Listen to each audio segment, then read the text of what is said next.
Mic check. Microphone check.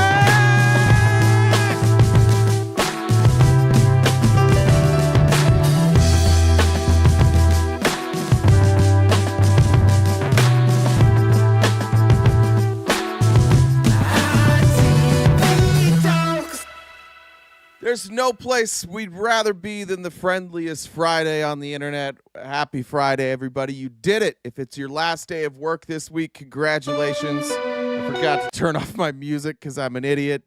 And there we go. The hat is brown. It's brown today. I found this hat. I lose my hats all the time, but today it's brown. So whoever had brown, you win. Was there a brown? I didn't see brown in there. Come on, top hat. There was no top hat. Thank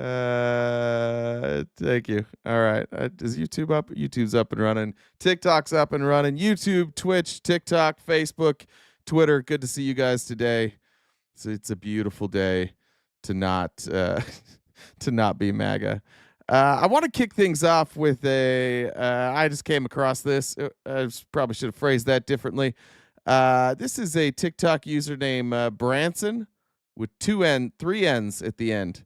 Some of you may know Branson, some of you may not, but this made me laugh, so I'm just going to show it to you. Titled this video, Trump was born to be a gay man.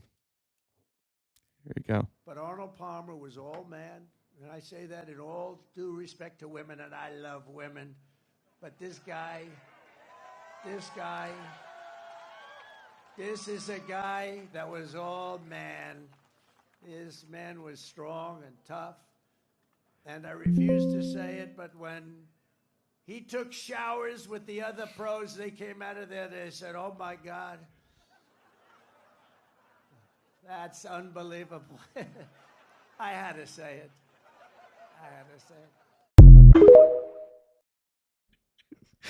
In another world. In another world. That was about, sorry, that one doesn't get louder. Sorry about that. That's as loud as that one gets. In another world, maybe Trump isn't born to a narcissist father and isn't a psychopath, and he would have been cool instead. But nope. Wouldn't that be a much better clip if he was? Like, if he was just, like, getting his feelings out? He's like, God, I got to tell you guys about Arnold Palmer's huge dick. I can't get it off my mind, Rook. Before we talk politics today, let me tell you guys about my late, great friend, Arnold Palmer, and his massive dick. He attracts shit, though.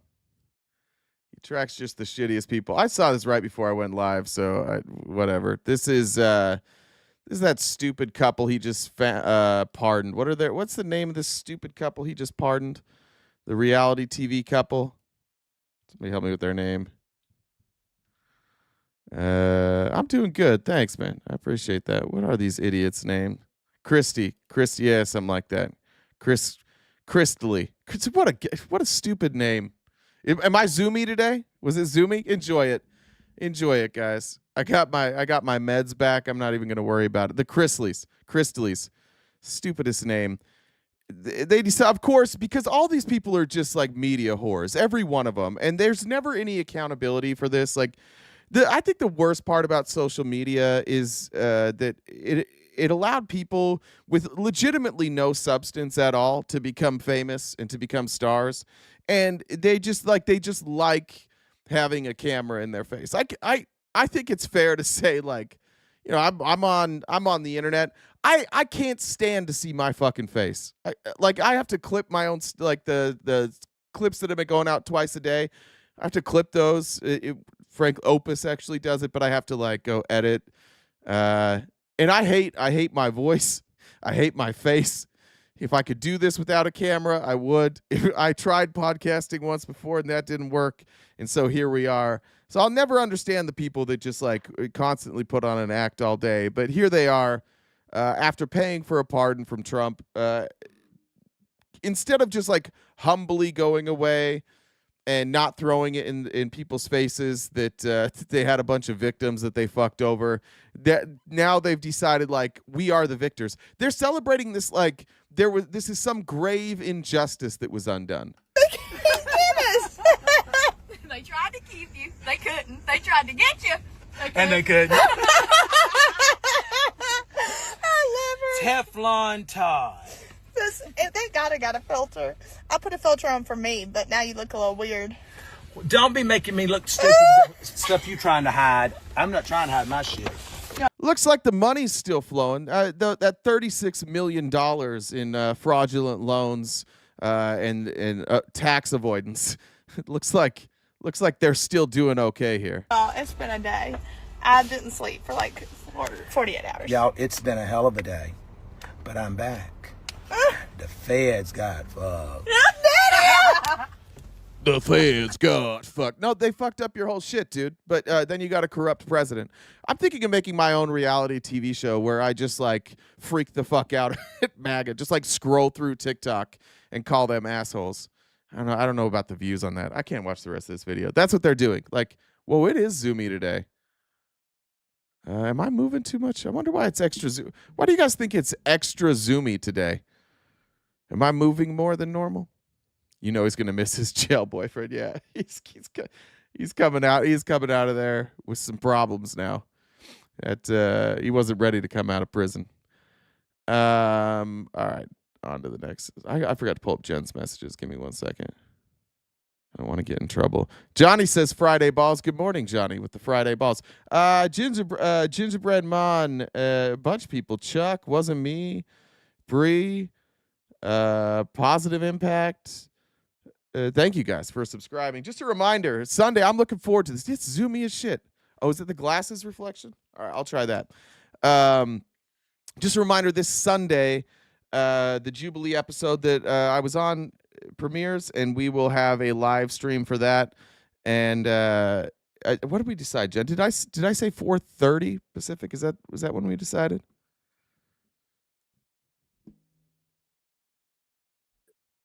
You said 4 in our text, but 4? we're confirming what time it actually is going to be.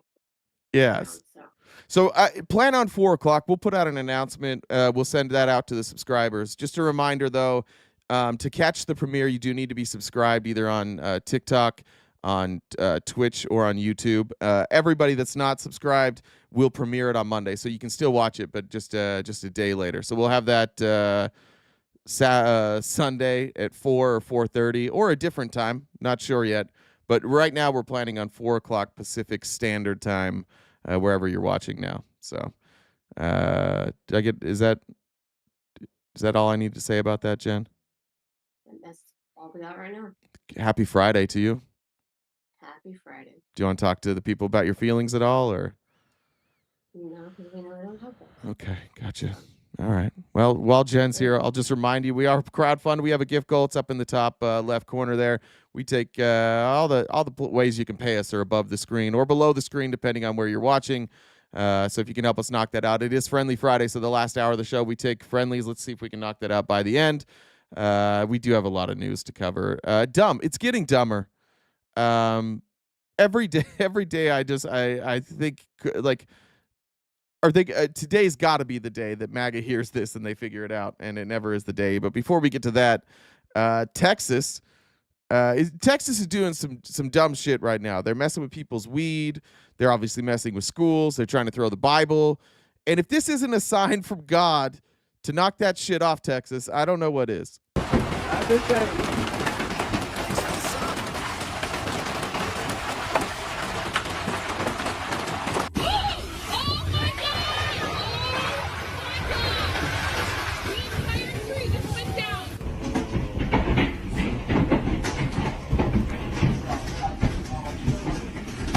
What's going on down there in Texas? God's not happy with you folks. You got to knock that shit off down there in Texas. God's coming after you. He's taking out your trees. He's hitting you with tennis ball sized hail. This is in the Bible. I've read the Bible. This is you guys. This is a warning shot.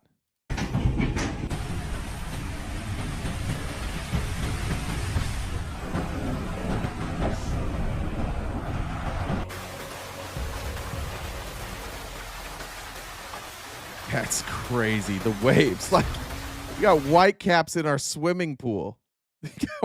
White caps there. We're about to hit an ice age. Oh, that's live visibility already restricted. Great. Good. There's that fake engagement. I don't know what's going to... TikTok might get banned. Every single day we get banned by TikTok. Nothing new there. Whoa.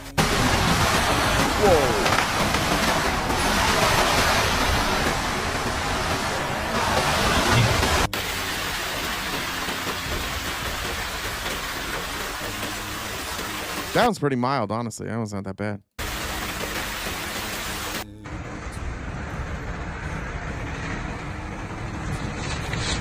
All right. And I'm pretty sure I know why this is happening. Like all the jokes we want, but here's Susie Rizzo on TikTok explaining what's going on in Texas. Democratic House Rep. That was an ill-timed yippee. Wow. Who was the Democratic House Rep who warned all of us, don't pay attention to all the noise going on with Donald Trump and Republicans, pay attention to government actions and how important local government is, that we're plugged in with every single election. Texas Republicans just banned all weed products. It passed. And we're talking including gummies. They banned... I think, is she... the way she says gummies here, I think she might have taken a gummy before this. They banned that is the gummies. They banned that's universal. I'm on a gummy right now behavior. All right, cool. So the live visibility is restricted on TikTok. Cool. And all of it. Well, let me tell you, not only is this going to help all the drug dealers, maybe even drug cartel from across the border, but we're talking about a party that says they want less government.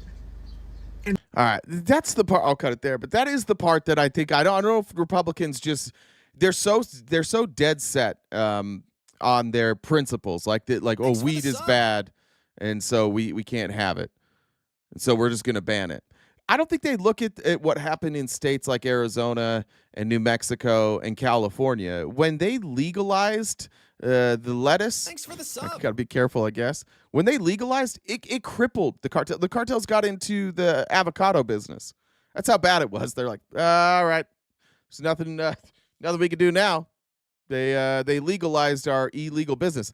Texas is so backwards. And what's going to happen in Texas? They banned corn too. Jesus. What's going to happen in Texas now is you'll all of a sudden have this influx of black market lettuce, iceberg, romaine, all the best lettuces that will make you energetic and happy, and ones that will help you sleep. Some lettuce that may just make you hungrier. Did we just get banned? I think I just got banned on TikTok. I think TikTok went down. 15 minutes. God damn TikTok. Yeah. Did it just go down? Thanks for the sub. That place sucks. All right, fuck shit hell. We can say weed again now. That's easier anyways. All right. In Arizona, in New Mexico, and California, that crippled the cartels. It lowered crime rates. And all that money too that you use, like in Arizona, you have medical and recreational. I think you do in New Mexico. I know for sure in California. But what a lot of states have done is they've taken the tax revenue that they make off of weed and they use it to pay for schools. Something that Texas could do, but instead Texas is like, what if we just, instead of paying for schools, what if we just took the money out of public schools and gave it to private Christian schools instead? And the Republicans are like, yay, that's what we're doing. I just want to cut it there. But I think that's why the hail came. You can't tell me that God like creates a plant and gives it to you. It makes you feel wonderful, and then you ban it. And then he's like, that's his creation. You should not mock God. For all of our Christians here, don't mock God by banning his creations. I don't like that. All right. Headline story. I didn't see this coming, and it made my day. This absolutely made my day. It's made my day all day. It adds to the I don't know. I guess the assumption I make about many Republicans and their relationship with Donald Trump, that they are sitting in the chair in the corner of the room, watching Donald Trump go to town on their once beloved institution. This is Orangeburg, Texas, breaking some news. So the DC rumor mill has it that Stephen Miller, his wife Katie Miller, and Elon Musk were in some sort of throuple situation.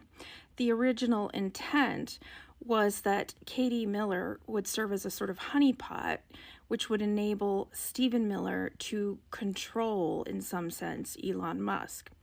Well, today, Elon Musk left Doge, and he's apparently taking Katie Miller with him. Apparently, Stephen Miller is currently subtweeting angrily at Elon Musk.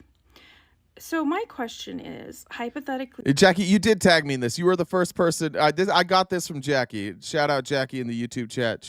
She tagged me on this in Twitter. This is how I saw it. Thank you, Jackie. Speaking, if Katie Miller did really leave Stephen Miller for Elon Musk, is that an upgrade or a downgrade? I can't decide because Stephen Miller and Elon Musk are both objectively horrible. One thing is for certain. Katie Miller has horrible taste in men. And in a strange way, that comforts me because I've always had a broken picker, but at least my taste in men isn't as bad as Katie Miller's. And this has been, there's been backlash everywhere here. So you have the like moderate Christian conservatives. They're yelling at everybody. They're like, why would you attack Stephen Miller's wife like this? It's like, listen, nobody's attacking his wife about this. I don't think you understand the criticism here. And then you have the Nick Fuentes crew and the Charlie Kirk crew that are just really upset that they just found out that Stephen Miller was married to somebody who was brown, and that's fucking them up. And then you have the people that are upset at Elon because Elon had the audacity to point out how math works and how Trump's big shitty bill is going to explode the deficit. And I'm just here for it. Let the implosion begin. This will continue to tighten as this crumbles. MAGA will continue to get more and more insane. And I have to tell you, the craziest shit is on its way. I'm going to cover some stuff here in a little bit, but like everybody that is sane, like relatively sane, has either been run over or run out by MAGA. We're almost out of any adults in the room. And now they're just, it's a all-out war to see if Donald Trump is going to be a dictator or not. Like, are they going to let him be a dictator, or is he going to be stopped? That's basically where we're at now. They're all saying it. They're all just like, hey, these fucking courts, man, we shouldn't have courts. Congress, we shouldn't have fucking Congress. Law enforcement, only if they do exactly what we say. That's where we're at this point. We're at the point of, we're like doing the fascism or we're not. Stephen Miller reacted by going on CNN this morning and screaming at an anchor for having the audacity to not say illegal immigrant. The ever tone policing group, the people who love to censor language and force speech and whine about freedom of speech somehow. He's going to go on CNN and not address anything, and instead just scream that somebody had the audacity to say undocumented immigrant rather than illegal alien. The president is the sole head of the executive branch. Miller's going to tell Trump to bomb South Africa now. MAGA saying on Facebook are now claiming white supremacists are liberal. Yeah, like it's been one of the frustrating things is that I keep finding myself agreeing with Nick Fuentes, not for the same reason. I don't want the genocide in Palestine to continue because I think people should be allowed to be alive, and Nick Fuentes doesn't want it to happen because he thinks that means that we are cucks to Israel or to the Jewish people. So we agree that we want the action to stop, but for very different reasons. She's the only officer in the entire government that's elected by the entire American people. Democracy cannot function. In fact, democracy does not exist at all if each action the president takes, foreign policy, diplomatic, military, national security, has to be individually approved by 700 district court judges. Whatever happened to these idiots going, well, it's not a democracy, it's a representative republic. It's a constitutional republic. They sure switch back and forth when they want to, don't they?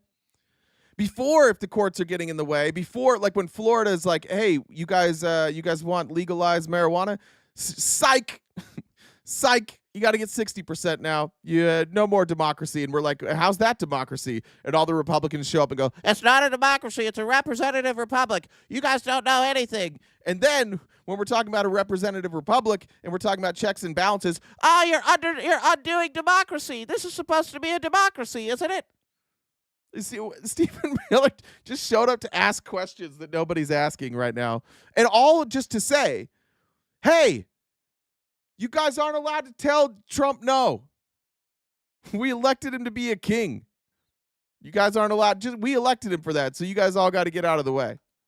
That's democracy. So if there's 15 communist crazy judges on the court, that each of them as a team working together can block and freeze each and every executive. That's what we have now, folks. You know those 3 judges, just barely, the Reagan appointed one, the Obama appointed one, and the Trump appointed judges? Fucking communists. They hit it. These are all communist judges now. Notoriously communist judges.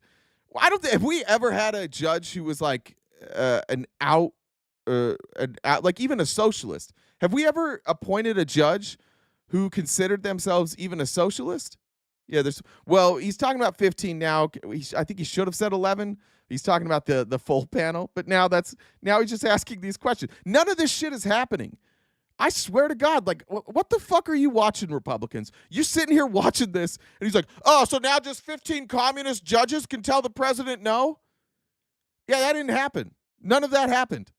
What are you guys watching? Why do you allow yourselves to have dumb dicks like this tell you shit? Why is this a person that you're like, let's put Stephen Miller out there, and he'll tell people the truth? And then you watch this and you're like, he showed that CNN anchor. He just said 15 communist judges working in unison were shutting down Trump's orders. And you're like, yeah, I think that's right. I think that's the way. Can freeze each and every executive action. Joe Biden was allowed by that same court system. Some of them to are report Trump judges, 20 million though. illegal foreigners. Why did Trump into put this these country. crazy communist judges, as you call them, on the You bench? You heard President Trump himself say that the Federalist Society and Leonard Leo has created a broken system for judicial vetting. And God... Leonard Leo... Okay, the Federalist Society and Leonard Leo, the reason Trump's mad is because that's where he took his judges from. You know that thing that you guys argued with me about for like the last 2 years when I was like, hey, Trump doesn't pick his judges. It's a hand-picked list from the Federalist Society and Leonard Leo. Remember when Felice was around and every day Felice said the words Leonard Leo? And we tried to tell you guys over and over and over again that what you really had was this like secret cabal of Christian nationalists who chose all of your judges. And they gave you Coney Barrett, and they gave you Kavanaugh, and they gave you all your district court judges, and Trump literally just selected off that judge list, and we're like, hey, why do you guys just let the Federalist Society pick them? And you're like, no, we would never do that. And now he's just saying, yeah, we're going to stop using the Federalist Society to pick all of our judges, and you're just going to move on. You're just going to move on with your day. Like everything we say doesn't turn out to be right. You're just going to move on with it. Yeah, the Federalist Society's bad now too. Broken system for judicial vetting. And God knows this time around, we are not going to be using... So does that mean he doesn't support picking Coney Barrett for the Supreme Court? What it means is simply this and nothing more. We're not going to be using the Federalist Society to make judicial nominations at all going forward. This is where we're headed, folks. I'm going to cover one here in a minute, but we are headed for a slew of motherfucking psychopath judges. Yesterday, Pam Bondi sent a letter to the American Bar Association and said, you no longer get to have input on judges. You can write about it if you want. We're not even going to take your opinion seriously. Pam Bondi, by the way, like I don't know how we get... Pam Bondi is a nobody that was a Qatari attorney that lobbied the United States government on behalf of the Qatari government who has been funding terrorist cells all through the Middle East for decades. She worked for them. Then she became the attorney general. And then she just said, fuck all of you guys. Okay, we're picking the judges now. You can't be trusted, but you can trust me, the Qatari plant. Literally, Qatar's like, hey, what if we just give Trump money and then he'll make you attorney general? And then it just worked. And now she's the attorney general, and now we're just going to put in all these judges. And the only reason any Republican is not up in arms about this is because you are Stephen Miller. Okay? That chair, when you go into the hotel, and there's that chair in the corner that seems like a weird place for a chair to be. That's your chair. Your job is to sit there quietly and be supportive. Maybe take some videos and repost them. That's your job. You're in a support role in the corner chair. Don't worry about what's happening on the bed. Okay? Don't worry that it seems that your party is suddenly more interested in the people that used to fund terrorism and a bunch of crypto donors and the elitists and the millionaires and billionaires that you used to claim you hate. Don't worry about what they're all doing on the bed. Just watch and record it. That's your role. Sit there and take it. Your government, this Republican Party, it's over. It no longer exists. It is Trump and his rich friends who are just telling you, shut the fuck up. Get out of the way. We're doing this. Thanks for the votes, guys. Enjoy your oligarchy. This is absolutely batshit crazy what's happening right now, and you guys are still going to show up and be like, no, this is totally normal. This is what we voted for. We voted for the Middle East to run our foreign policy. That's what we voted for. I do think we should have known. I do think we should have seen this split with Stephen and Katie Miller coming. This is from when they first got married. She just admitted to some of their marital issues. Katie confesses that she's struggling to adjust to married life. She said, Stephen and I like different types of food, so mealtimes can be quite fraught. I favor Italian and Chinese, whereas Stephen likes to eat live rodents. And I'm still getting used to that. We voted for this. None of you can even tell me what the fuck is happening. I will believe any of you that you voted for this when you tell me what's happening. Jen seems to think that my live access was removed from TikTok because the title was MAGA Throuples and titty babies. I don't know, Jen. I don't know. I think that's a stretch. Tony said, "Did you see what Joni Ernst said?" Yeah, Tony, I'll get to that in a minute. Yes. What? What'd you say? You can't be serious. It's like you're saying ban me, screaming ban me. I didn't even write out titty. I put what's that? What is that? The little star thing? I don't know. An asterisk. I put an asterisk for the I instead. I thought they wouldn't know. They figure that out. They're more clever than you think. Damn. Well, I thought I hit it well. Well, I haven't looked and see if the appeal went through, but I appealed it. We'll see what happens. Jamar said, I hate your voice and your face too, but yet I keep coming back. Jamar's in the chair too. Austin Sophia said, happy Friday, Double Daddy. Drink some water and say something nice about yourself. I'm chipping in to say something nice about Handsome Jay. Remember your handsome, nice smile and those glasses. Best laugh. Thank you. Amy said, someone was arguing with me about help in North Carolina. They finally figured out I was right. So instead they said, they don't need FEMA. We're suddenly we don't need FEMA. We're going to rebuild. Amy said, maybe Texas made a deal with the cartel that Trump allowed in. Yeah, fucking maybe, actually. Amy, that's not impossible. That's like a thing that could have happened. FOD said, no way Steve Miller has fully functioning testes. I don't think Elon doesn't either. That's the thing. Like most of his kids are through IVF without intercourse. My understanding is that he did his advanced age and lots of drug use. That shit doesn't work anymore. Amy also said Biden had more orders shut down. Yeah, we can't talk about that though. We can't talk about Biden getting shut down more because that would be confusing. Why did the communist judges also shut down Biden? All right, let's get into Republicans just getting absolutely So- blasted. Oh, hey. So the appeal didn't go through. We were not approved for the appeal How many days is my ban? till June 6th. But wait, what was the ban for? It was for sexual exploitation and gender-based violence. All right, so that's probably the first video I made where we said Trump was a gay man. All right, that's fair enough. Possibly. Yeah. But since I'm here, let me just do announcements Yeah. really fast. All right. So since we've got Twitch and YouTube, no TikTok. Hold on. If you guys Hold haven't on, already Jen. subscribed. Hold on. What? Someone in the chat just said we need to call Stephen Miller Pee Wee German, and I thought you'd appreciate that. That's hilarious. So That's awesome. okay, go.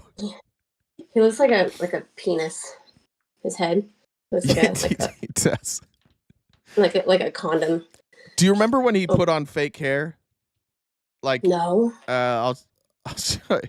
One day he just went on TV and like his hairline had magically moved forward. This is something, but I don't know if anybody's still friends with him, but you may want to reach out to Mr. Jones about this. You can fix the hairline. With let me see if I can find it. Does Stephen Miller have hair? Well, here's what he did. Like, this is the before and after. And you can clearly see he just like sprayed on some hair there in the front. And then he went on For TV. whatever reason, in my own head, I thought he was bald, like completely bald. I don't know why I thought that. He is more, his hair has lightened up too. This is from the first administration. So it has receded more and it's lighter and he keeps it a little tighter. He doesn't pretend anymore, but yeah, he once did that and went on TV with his hair looking like that. That's embarrassing. I mean, when you get to that point, guys, just shave it. Let it go. That hair is like hanging on for like dear life, like with the last two follicles are just holding on. Like, and to be clear, anyway. we're not hair shaming. We are fake hair shaming. I want to be No, clear. I'm shaming. Jed's hair shaming. Okay, Jed's hair shaming. I'm totally shaming. When you look like that, and you really should just watch it. Anyway, the color match was tough too. We got two very different colors of hair there. There are things like hair spray paint, like they'll spray. Yeah, LeBron did that. LeBron James did that. Carlos, do you remember when Carlos Boozer did it? Do you know who that is? No, I don't think I do. He was an NBA player. He did it to let's see. He painted his head. This dude, like, yeah. I mean, it looks like his head's not necessarily weird shaped. I mean, he should just embrace it. Just let it go. Boozer did have a weird head. He had these like rolls. I don't know how to explain it. Like there were rolls and dents. So he just one day. Why would you do that? And he plays on TV every day. So it's like the day before everybody saw that he didn't have hair, and then he just showed up with his head painted on. I mean, does it? Because I'm sure he sweats. I mean, is he gonna pull like a Rudy Giuliani and have it just start leaking? I don't know his face? I don't know the details on spray painting your head. I don't know. Somebody else will have to answer that. Interesting. Sorry. Go ahead. Sorry. No, it's just that's so weird to me. I don't get it, but whatever. So yeah, if you guys haven't, so we're not going to be streaming the premiere on Sunday on TikTok, but we will be on YouTube and Twitch. So we'll let you know the time when that's coming up for Jay's Jubilee episode. So if you aren't already subscribed, please do so. You can use an Amazon Prime sub for Twitch, and we've got 4 different memberships if you'd like to support us on YouTube. If you guys disagree with RTB and would like to debate or have a conversation, you can do so. If you look at the Venmo, that's my Discord username. So if you want to DM me on Discord, I can bring you up to talk to me in real time, so you don't have to be in the comments. So we've got 2.5 hours left of the show. The top left-hand corner, and I think I sent you an updated gift total, so you can update that. Thank you. So we, by the end of the show, we want to knock out that gift goal because this is our job. We do this each day, Monday through Friday, from 9:30 till 1 Pacific time. So today is also Friendly Friday, so we definitely want to knock that gift goal out before Friendly Friday. So the last hour of the show, we'll bring on friends in the server. And also check out our link tree. We've got, we're on most social media platforms, and we've got merchandise. If you want to become a successful DJ, you got to start from scratch. I was ready for that. We'll do something. If you guys are a TikTok subscriber, that was my fault for the premiere. What we'll probably do is we'll just live stream it in Discord too for the TikTok subscribers. We'll figure out a way that you guys can watch too. So if you, we'll make an announcement in Discord and I'll put it up on TikTok as well. Can we? I don't know, Jen. Can we send a message to only subscribers? I don't know. We'll figure that out. All right, let's go. Jen, don't answer that. I can create a role for them, and we can Okay, we'll figure that out. All right, let's head to Iowa, where look, I God bless the Midwest. If there was any state that I was forced, they're like, you have to live in this state for the rest of your life, and it wasn't Arizona, it might be Iowa. I love Iowa. I love the Quad Cities. I don't know if we have any Quad Cities people here. It's one of my favorite places I've ever lived in my entire life. And the people of Iowa are just, that I dealt with at least, are just good people. They try to get the right answer. They understand that they may not be the most culturally diverse, so they try and be open-minded. I loved campaigning in Iowa. That's when I was working for Romney. I was campaigning in Iowa, and even like the people supporting Obama were like, I'm going to vote for Obama, but I hope you have a lovely day. Do you want some water? They were great. The people of Iowa have the ability also to hold town halls, ask good questions, and still get answers. This is Republican Congresswoman Ashley Hinson, and she got absolutely eaten alive in Elkader, Iowa last night. I don't know where Elkader, Iowa is, but here's her getting absolutely eaten alive. And you'll notice she's just going to toe the line. There clearly the members of Congress and the Trump administration are in lockstep, and they like talking points are in lockstep. No matter what, blame activist judges. Nobody can tell me what an activist judge is. No, it's weird. Like, you could just say activist judge even when they're Trump appointed. But this is what MAGA does. This is what the Republican Party has become. Just repeat a talking point so many times that it becomes ingrained in people's head, and then they think it's really happening. There are no activist judges that are blocking Donald Trump. None. Zero. Zip. No evidence of that happening. But watch when the constituents ask her this question. She gives them the activist judge's answers, and they're not having it. You slipped in two clauses in the big, beautiful bill. One is to allow Trump to void elections that he feels he can, and the other one was to, avoid contempt of court judgments. Why were those put in there? Well, I think that kind of follows up on what Randy said. Our whole point is to make sure we don't have activist judges who are holding back. No matter who is. Just so we're clear, they're not denying it. She's not denying it. Yes, we put in there's a spending bill. And in that spending bill, we added provisions that allow the executive branch to bypass us and bypass judges. We added into our own bill new powers for Donald Trump to be able to do whatever the fuck he wants. And our excuse for that is activist judges. They're just in on the take, or they're afraid. And I think the people of Iowa, like they were giving her, and I've got some Joni Ernst clips here in a minute too. They're trying to give them the benefit of the doubt. Are you afraid? Are you nervous to stand up to them? Like, obviously, these things should not be put in a spending bill. Obviously, Congress shouldn't be sneaking in a back door for the president to ignore the courts and ignore Congress. Like, obviously, right? So what's going on? Are you afraid? Are you nervous about losing your seat? She doesn't answer that. Just, it's activist judges. They just, yeah. Funny that RTP says this, but can't cite a single provision in that bill revealing this to be true. Covered it yesterday. Do you want me to pull it up? Let's pull it up. I think it's like 7-0 or like 7. Well, actually, let me show this. Jen, will you pull up those two provisions? He asked. Let's go to his question. Trump to void elections that he feels to avoid elections, and the other one was to avoid contempt of court. Avoid contempt of court. There you go. All right. There we go. Parroting Sam Seder. I haven't listened to Sam Seder all week, but if I'm saying the same thing that Sam Seder is saying, I'm probably right. So I appreciate that. If all of us parroted Sam Seder, that would be good.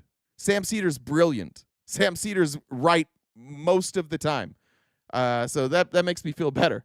Taco Train from Fig. Rye says happy Friday, fam. Jody says taco train. Mary started the taco train. Thank you. And Amy Lynn said, oh, is that what Jen says in the moment? Ooh, ban me.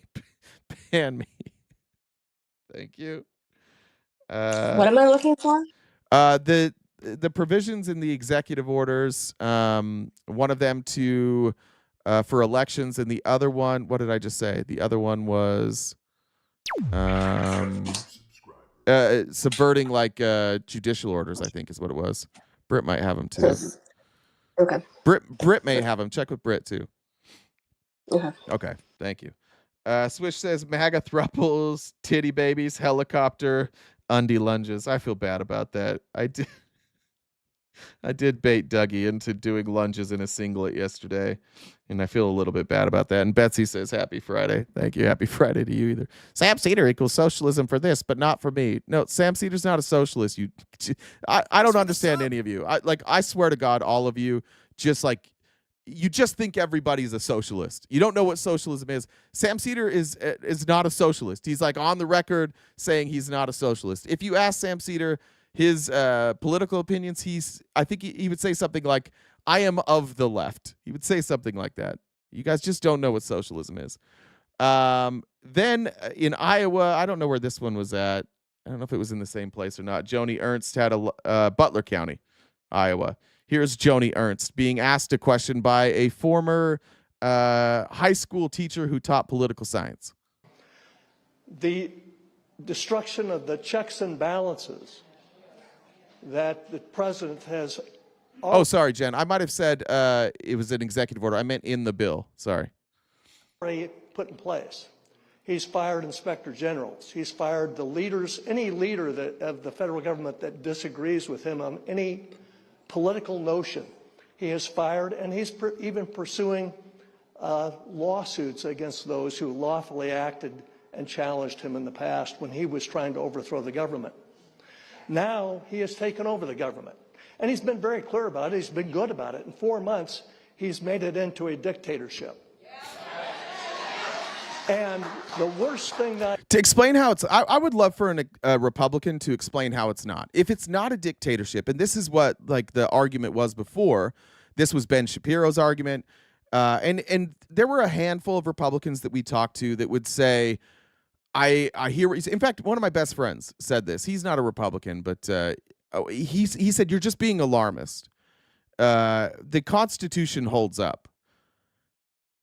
It's cracking. It's cracking because what's happening now is that when judges rule against Trump, the Supreme Court rules against Trump, he just says, I don't care. I'm just going to do it anyways. And the Supreme Court has no mechanism. Congress won't act. Trump told him no. That's where we're at. That's currently where we sit in this country. If that isn't fascism, if that isn't a dictatorship, then what is? How in what scenario is that not a dictatorship? Where one person, just one guy, gets to make the decisions and the checks and balances don't matter. Every dictatorship starts with a bunch of maybe we could say well-meaning, but a bunch of sycophants turning over their power to that leader, thinking that don't worry, he'll just use it for a second. He did it a lot more than day one. We're still doing it. Amanda says, eat a bag, J-Mac. I think he's done is this. Obviously, the changes, I used to teach political science and history when I first became a teacher after leaving the U.S. Navy. And what I taught about was the 3 branches of government, the checks and balances and balance of power, to our kids in southern Iowa in the high school where I taught. Those are all gone now. And the worst thing is the Senate and the House of Representatives have been rendered useless. And you folks have let it happen. You've sat back and done nothing. The House is the best example. We're still seeing on the Senate, looks like there's a little gumption to fight back against the new dictator. But this has been like a Nazi blitzkrieg, and you folks... That's exactly what it was. They said that's what it was. They told you. Flood the zone. They told you. Just because they didn't call it blitzkrieg doesn't mean, like, they're doing all the things we said they would do. I saw there was a Republican, probably a Republican's like, I don't care. They're getting things like, sorry, I guess I'm just along with it. The country was destroyed. Oh, was it? The country was destroyed? There were immigrants here, guys. There's still immigrants here. The country wasn't destroyed. I think maybe, like, when history looks back at this time, if Trump is successful or not, history will look back at this and say, how were all of these people tricked into thinking there was some sort of, like, existential crisis? How did this happen? How were they, like, we have crime at historic lows, violent crime at historic lows. We have, I mean, economically, it's a weird time. I wouldn't say that things are good economically. I wouldn't say things were good economically during the Biden administration. I wouldn't say things were good economically during the Trump administration. Like, we've been trending towards oligarchy for a while. And this is where, like, we're going to find out, like, how well Trump can keep this together. You're already seeing, like, a little bit of fracture, because I think Elon thought he was going to be part of this. And Elon just learned how expendable he was. As soon as the heat was coming to Elon, Trump just abandoned him. And so now Elon has to step out. Trump crushed Elon. Trump will crush anybody who stands in his way in the GOP. I know that those oligarchs want what they want. I don't think they're going to get it. Because I think when push comes to shove, Trump's just going to be like, nope, me. It's me instead. Have sat and done nothing. Now, I know that you were going to go against Pete Hegseth, who is an incompetent fool running the Department of Defense. But you got scared. So my question is this. Are you afraid of Trump? Are you corrupt like Trump? Or are you just at the point you don't care anymore, and that's why you don't do anything? No.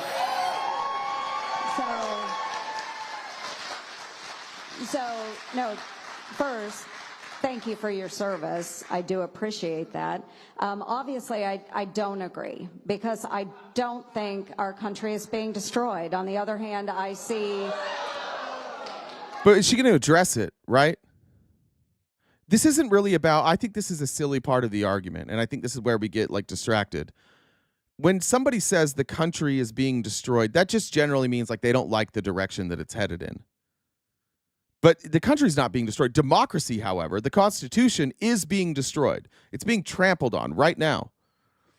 And I think she's scared, if we're being honest. There's been, every time there's, like, an issue where Joni Ernst can go on the right side of history, her initial thought is like, oh, okay, I can't side with this administration. And then she goes and she meets with them, and whatever happens, she comes out on the other end and she just falls in line every single time. She's like, what was the lady that did that before? What's the lady in Maine's name? I forget her name. It's the same way. There's a handful of Republicans that will come out and be like, I'm not doing this. And then, like, a week later, they're doing it. All right, let's see. Let me look at what Jen's sending me real quick.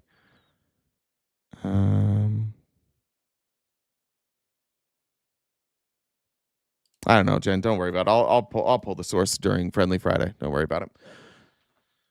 I don't know where to find it. All right. Then we have Mike Flood goes to Nebraska.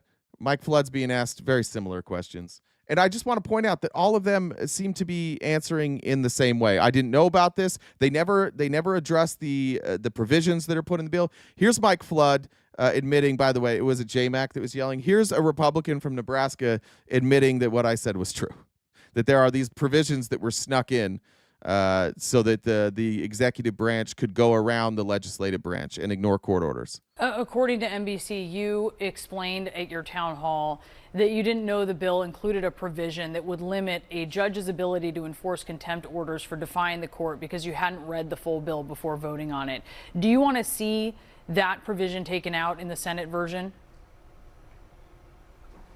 Well, first of all, I will say I did review the bill, and on its face, the 4 sentences that were raised dealt with civil rule of civil procedure, and as it relates to the contempt powers of a court in relation to an injunction. Only after we ended up voting on the bill did Trust from the Bar Association reach out to me and say, "Hey, we need to examine this." Right now, this bill, it's in the hands of the Senate. It's ongoing. I plan to support the tax cuts. I plan to support President Trump's one big, beautiful bill. We need to get this tax relief done. Now that there's awareness about the section that I referenced, I think there will be a discussion about whether it remains in the bill. They didn't understand it. That's the real problem. This is why Republicans keep electing idiots.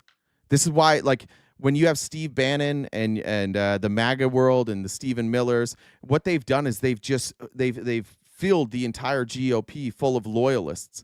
This guy is admitting that he read something and didn't understand it, voted for it anyways, and then had attorneys call him after and be like, "Dude, this is what it means." And when he learned about it, what he learned about was that there were provisions that allow Donald Trump to say, "I don't give a fuck," when the courts give him an injunction, and he just gets to ignore that. And when that was pointed out to him, he said, "Well, I don't really like it, but I plan on voting for it anyways. I'm just plan on voting for it. I hope it goes through. I'm going to support this. And maybe the Senate will figure it out." Where's your spine? Where is it? Did you hand that over to Trump too? When you buy the MAGA hat, do you have to like take out your spine? It's okay. It's all right, guys. He knows better than all of us. We've been around for 250 years. The Constitution is held up. It's probably time just to let this fucking idiot that had a 1.8 GPA from Fordham, that was spoon-fed his fortune, that went bankrupt multiple times, raped a lady, convicted felon, tax cheat, openly running 2 Ponzi schemes right now. Yeah, he has all the answers. The history of America, everybody else was a fucking idiot until this guy. Now this guy knows. He knows better. That's you. That's what all your elected representatives are saying, the same thing. Yeah, I know we're handing over the power to him, but, fuck it. Let's go for it. Trump knows best. Get Freddie Flakes out of here. Hey, Freddie Flakes, take your dumb Nazi ass out of here. We're not throwing up white power bullshit in here. Freddie Flakes gets a perma ban there. Thank you. All right. Is this the other part? Is this the same clip? Hold on one second. Yeah, it's the same clip. All right, here's then Trump signed this new executive order. By the way, I love this guy. I just found him. A lot of you seem to know who he was. It was Jared Zisser. And he'll show the sources here so that JMac can follow along with these sources. Here's an executive order that was signed over the weekend. I missed it until I saw this. We got some scary breaking news. Trump took another play out of the Soviet Union and Nazi playbook. Trump just quietly signed an executive order that could let political appointees control what counts as real science in America. This is not a conspiracy. This is Section 7 of a document called Restoring Gold Standard Science, and it went out late Friday night on a holiday weekend while most of us were off the clock. Here's what it does. It allows every federal agency to appoint a Trump-approved official, not a scientist, to decide if research meets the White House definition of good science. And if they don't like a study, they can demand it be retracted. Now, here's why he says like Soviet Union and Nazi playbook. So you could probably add China into there too. What they do is they get rid of any science that they don't like, and they claim things are scientific that aren't. That's how you wind up doing a genocide. That's why the white nationalists in here are really fucking pumped right now. They're really fucking pumped. Miami Power, I see you. I know you're writing Black Power over and over and over again because you want to prove that we'll hold the same standard for somebody saying white power and black power, but that's not actually what happened. It was just like throwing up the sign that gets me banned. And I didn't want the sign going up that gets me banned. I understand what you're doing, but you just got a ban too. So Miami just spamming Black Power over and over, that person's got to go too. I appreciate it. We don't need. I want all the Republicans to feel like they can be here, but we're gonna get rid of like Nazis from now on. and just dumbasses and Nazis. You guys got to go. So Trump puts in this gold standard. You heard RFK talk about, like, we're going to do gold standard science. First of all, that doesn't fucking mean anything. They just use taglines because MAGA's so goddamn dumb that they're like, oh, they said it was gold standard. Gold's the good one, so it's gold standard science. On the heels of this happening, Trump writes this executive order. What did RFK do? He comes out, they roll out the MAHA report, and it turns out that the sources we went over yesterday don't even exist. The studies they cite in their gold standard science don't even exist. And now they've been caught and they updated it, and we still can't find the sources on their scientific evidence. And this is why RFK wants to do this, because he's going to use this to sue.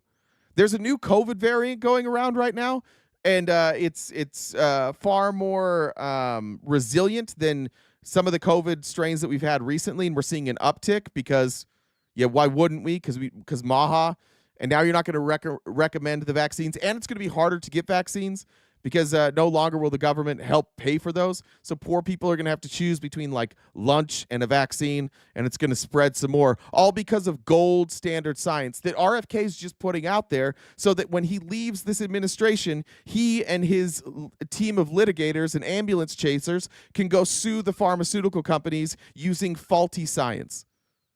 Yeah, no, this is good, though. This is good. It's a really good thing that our government has decided that they are the arbiters of what is good science and bad science. It's just they get to choose now.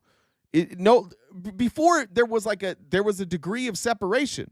This thing that you guys claimed the government did during COVID, where they forced you guys to accept bad science, never fucking happened. The CDC put out their science. The government wasn't coming out and telling you have to listen to this. The government wasn't editing their science. The scientists put out the data, and the government's like, here's the scientists. We're going to side with the scientists. And it made you guys so mad because you flat earthers with a ninth grade education were like, well, this doesn't make common sense with the vaccines, so vaccines are bad. And Joe Rogan said vaccines are bad too, so I'm anti-vax now. And now we're in a scenario where we're just fucking dumb. Like, where they're just dumbing down our government, dumbing down you. Like, if you disagree with us and you show us scientific evidence that we're wrong, we will just silence your speech. We'll just tell you that you're wrong. And we're going to use the power of the executive branch to tell you that you're wrong and to force you not to get good information. This is silly. And this is just narcissist shit. This is just a bunch of people who have been wrong about virtually everything since 2015. Donald Trump has been wrong about almost everything since he entered the political realm with the Republicans. He started with the birtherism shit. He's wrong about that. He's always wrong, but he never admits it. So now what he's doing is he's using the government to make him look smarter, and Republicans are such cucks that they're just like, we're going to go along with this. We're just going to roll along with this. Science, fuck science. I'm just listening to Donald Trump now, the 1.8 GPA student from Fordham whose professor said he's the dumbest goddamn student I ever had. Guy's bankrupted every corporation he's ever started. A guy who was virtually bankrupt when he entered office. Now he's just running Ponzi schemes to make all of his money, and you're still convinced he's smart. It just is a cult. It just is. You'll never admit it. Nobody there. It doesn't help that I say it's a cult. I just don't know a different word for it. You're being absolutely played. You're being manipulated.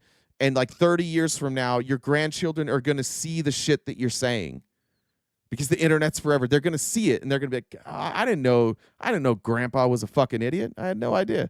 Amy Lynn said, I think because violent crime and murder is higher in Republican-ran states and counties, that's why they are convinced that there's like this big flood of violence. Jackie, thanks for joining the taco train. Yeah, he does. Tex. Nick is anti-Semitic. He just isn't publicly I don't know what you're talking about, man. I don't know how to convince you.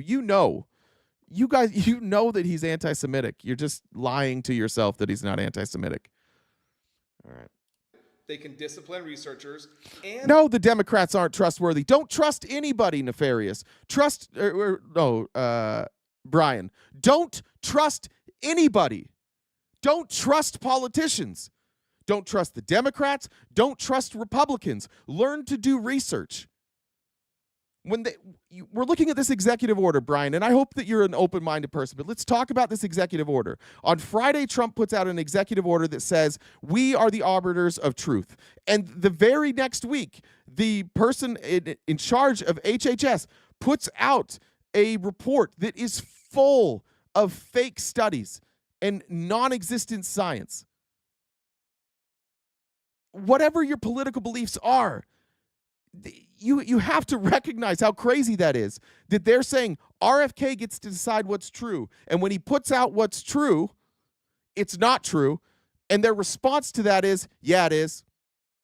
And then your response is, well, I'm not going to trust Democrats. I have to choose one or the other. I can either choose Republicans or Democrats. I choose Republicans. What about don't be lazy? What about just read something? I've yet to have a discussion with any of you where we get into sources and what Trump is saying is right. If you're lazy, if you're all gut, if you're all feels, if you're all vibe, I understand how Trump might be appealing. But if you read anything that he puts out, you're going to find out real quick that this guy's a fucking moron.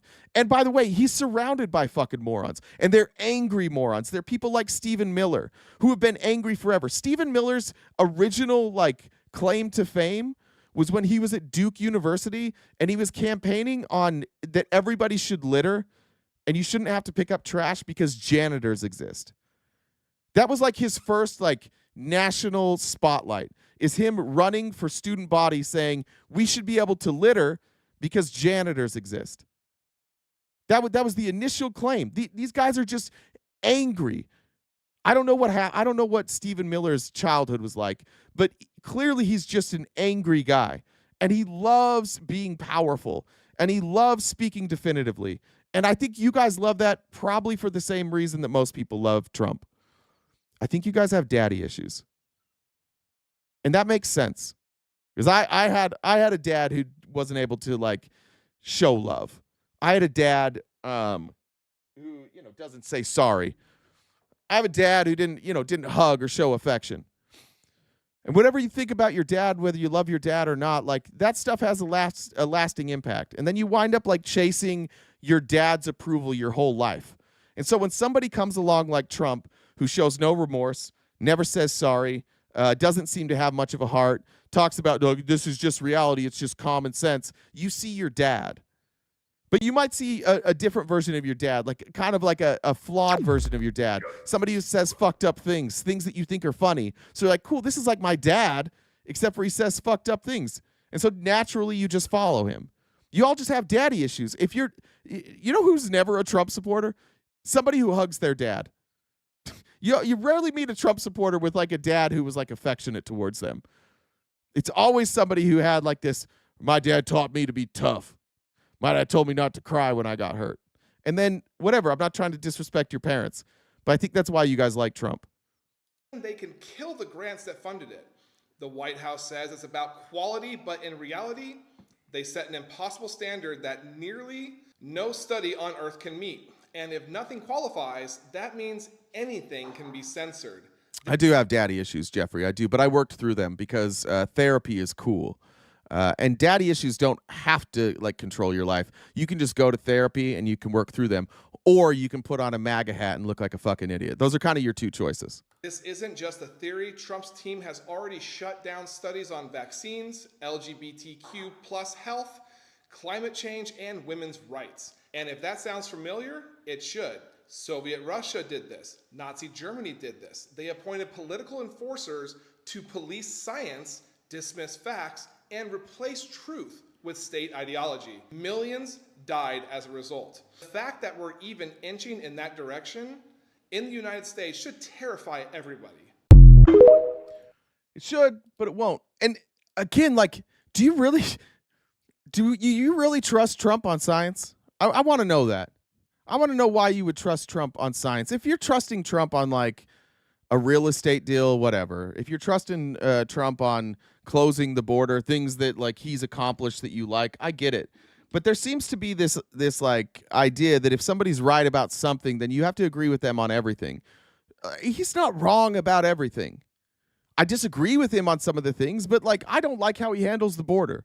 I don't like it one bit. But if you voted for him because you wanted to see way less people coming across the southern border, then yeah, mission accomplished. He's doing it. There's less people coming across the southern border. I disagree with it. I don't think it's helpful. I think it hurts. But like, obviously, he put people around who he and the people around him knew how to get less people to come across the southern border. That doesn't mean that he's right about everything. And it really just boils down to like this sidesism thing. Like, just don't trust him. Why would you ever trust a stranger? Every politician is a stranger to you. Why trust them? Why not just check? This is how I wound up over here. Is when Trump came around, I started fact-checking Republicans because I was a Republican. And I quickly became a libertarian, like very quickly. Because what I realized with the Republicans, it's just all feels. And it's mostly just like you guys lying about trying to force your religion into law. And then I went and I was a libertarian for a while. And what I didn't like about the Libertarian Party is that just the people that I was around, their logic only extended so far. But when the logic came, when you had to extend the logic so that you wouldn't be bigoted anymore, then the logic stopped.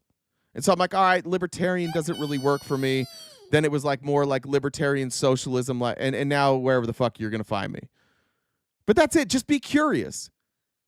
Check it.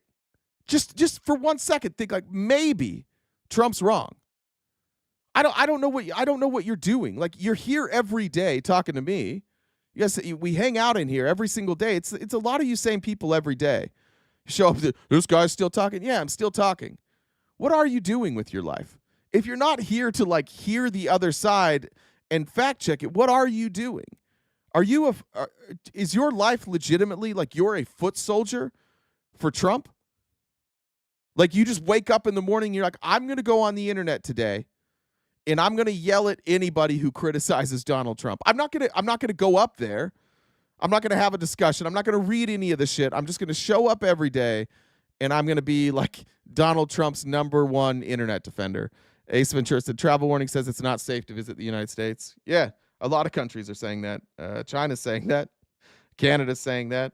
Mexico's saying that. There's a lot of countries saying right now that, and why would you? And you see, like, what's interesting is you'll see when the other countries are like, it's not safe, Republicans will say, yeah, it's not. That's right. Stay the fuck out. Like, they're right.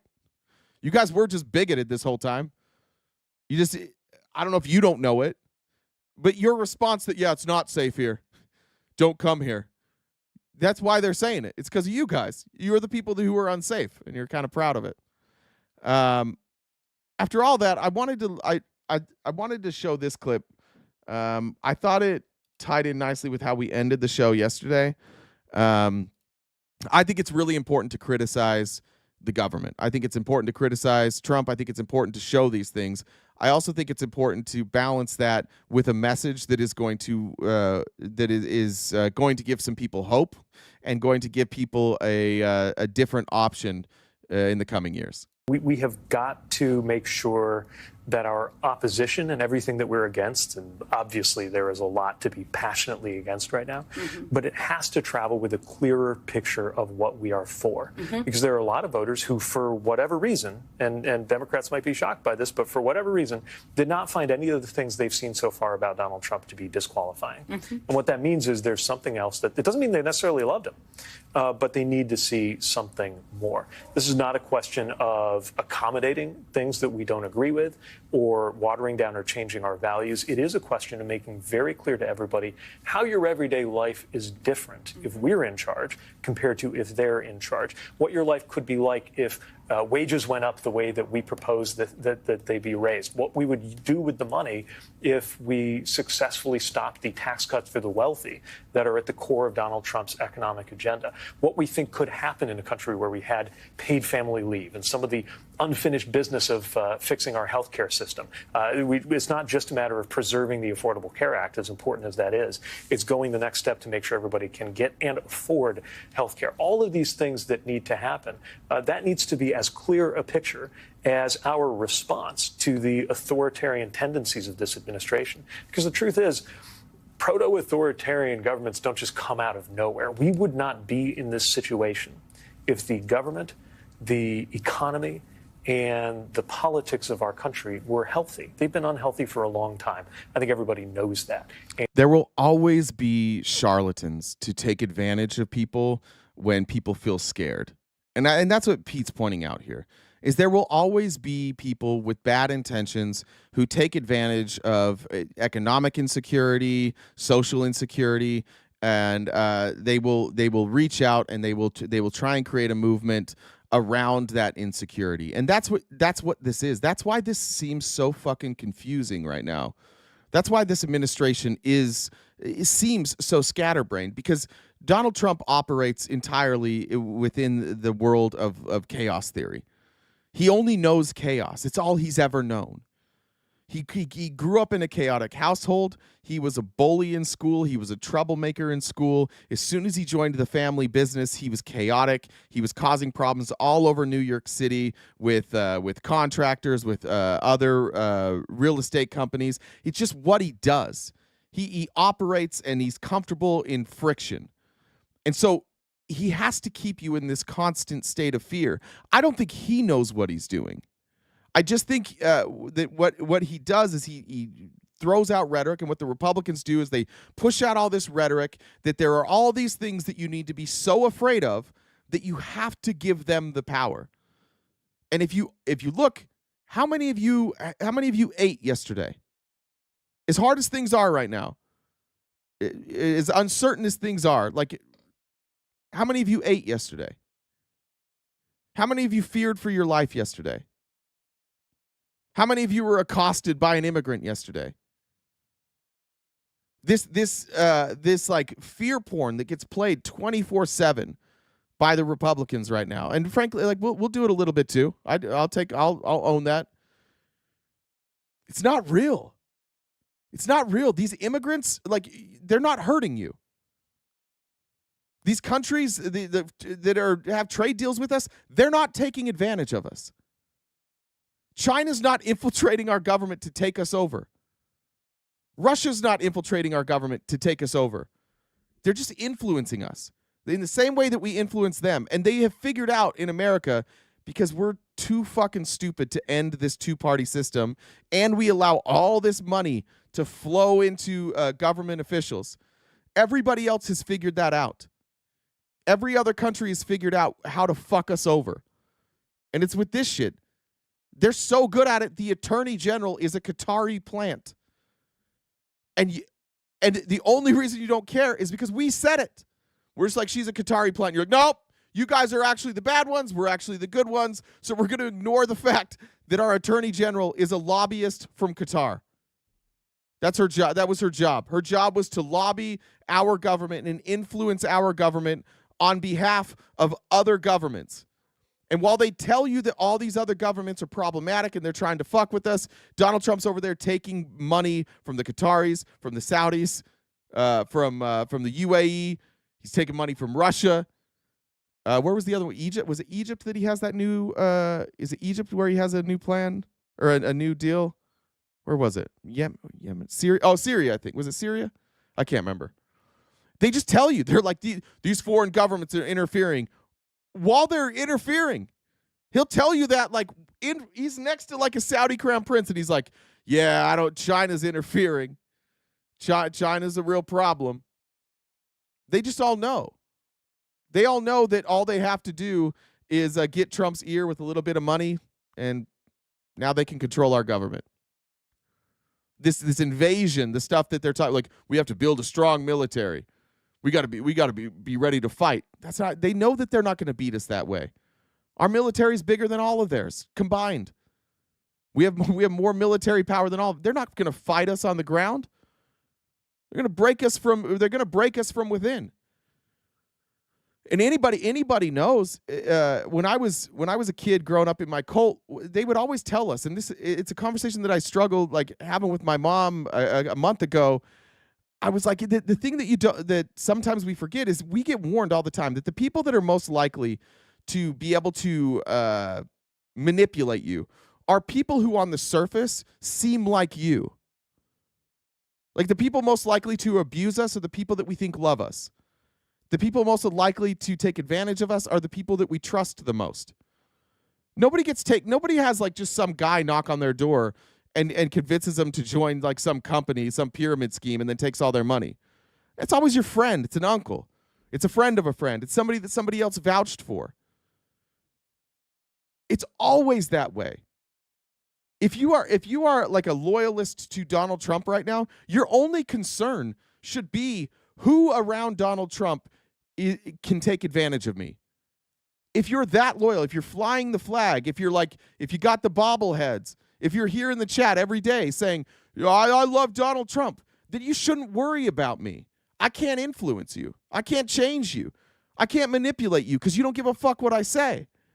The only people in your life that are able to manipulate you are the ones that you implicitly trust. And those are the people that you should have some questions about, especially if the people that you implicitly trust are fucking strangers. Stephen Miller's a stranger. Steve Bannon's a stranger. Donald Trump's a stranger. Tucker Carlson's a stranger. Joe Rogan's a stranger. Whoever it is. Nick Fuentes is a stranger. And all of them are making money. You're not going to stop for 1 second and just be like, how are they trying to influence me? What benefit do they get from this? Seems like the benefit they get is they get to work in the government. All these people who have been manipulating us, Trump's like, come on into the government. You won't believe it. They won't even care.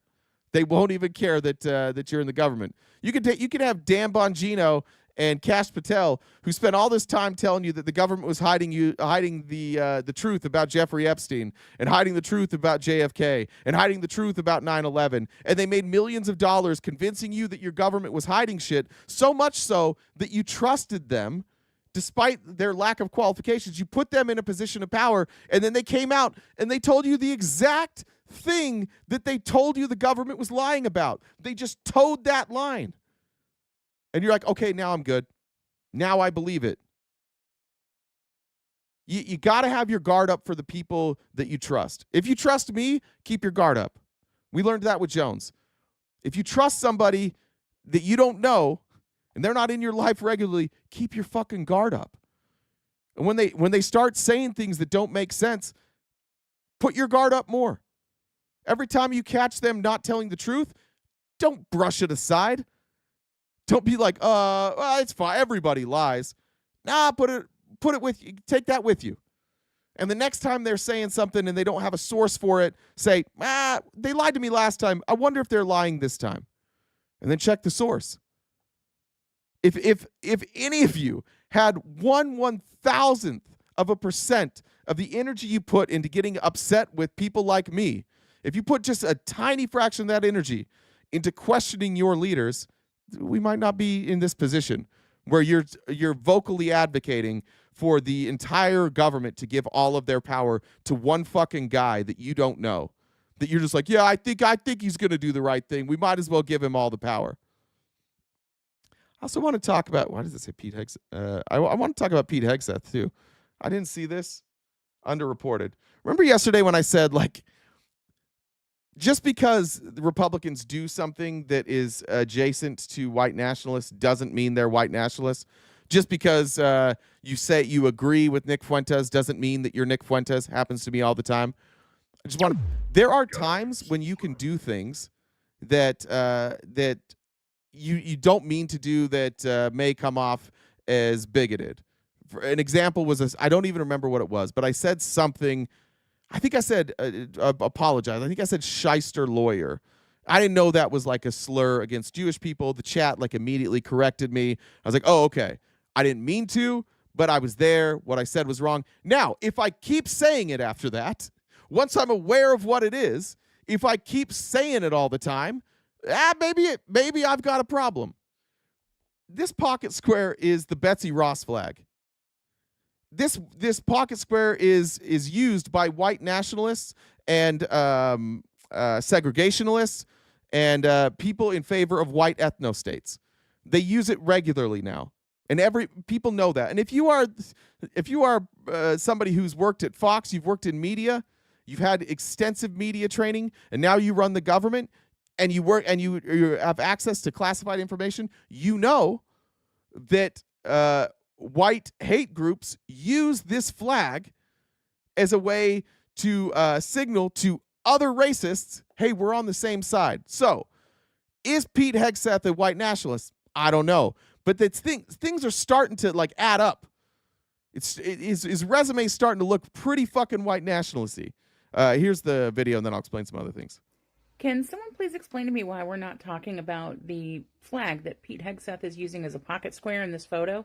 This was Memorial Day at Arlington National Cemetery when he was giving his speech as Secretary of Defense.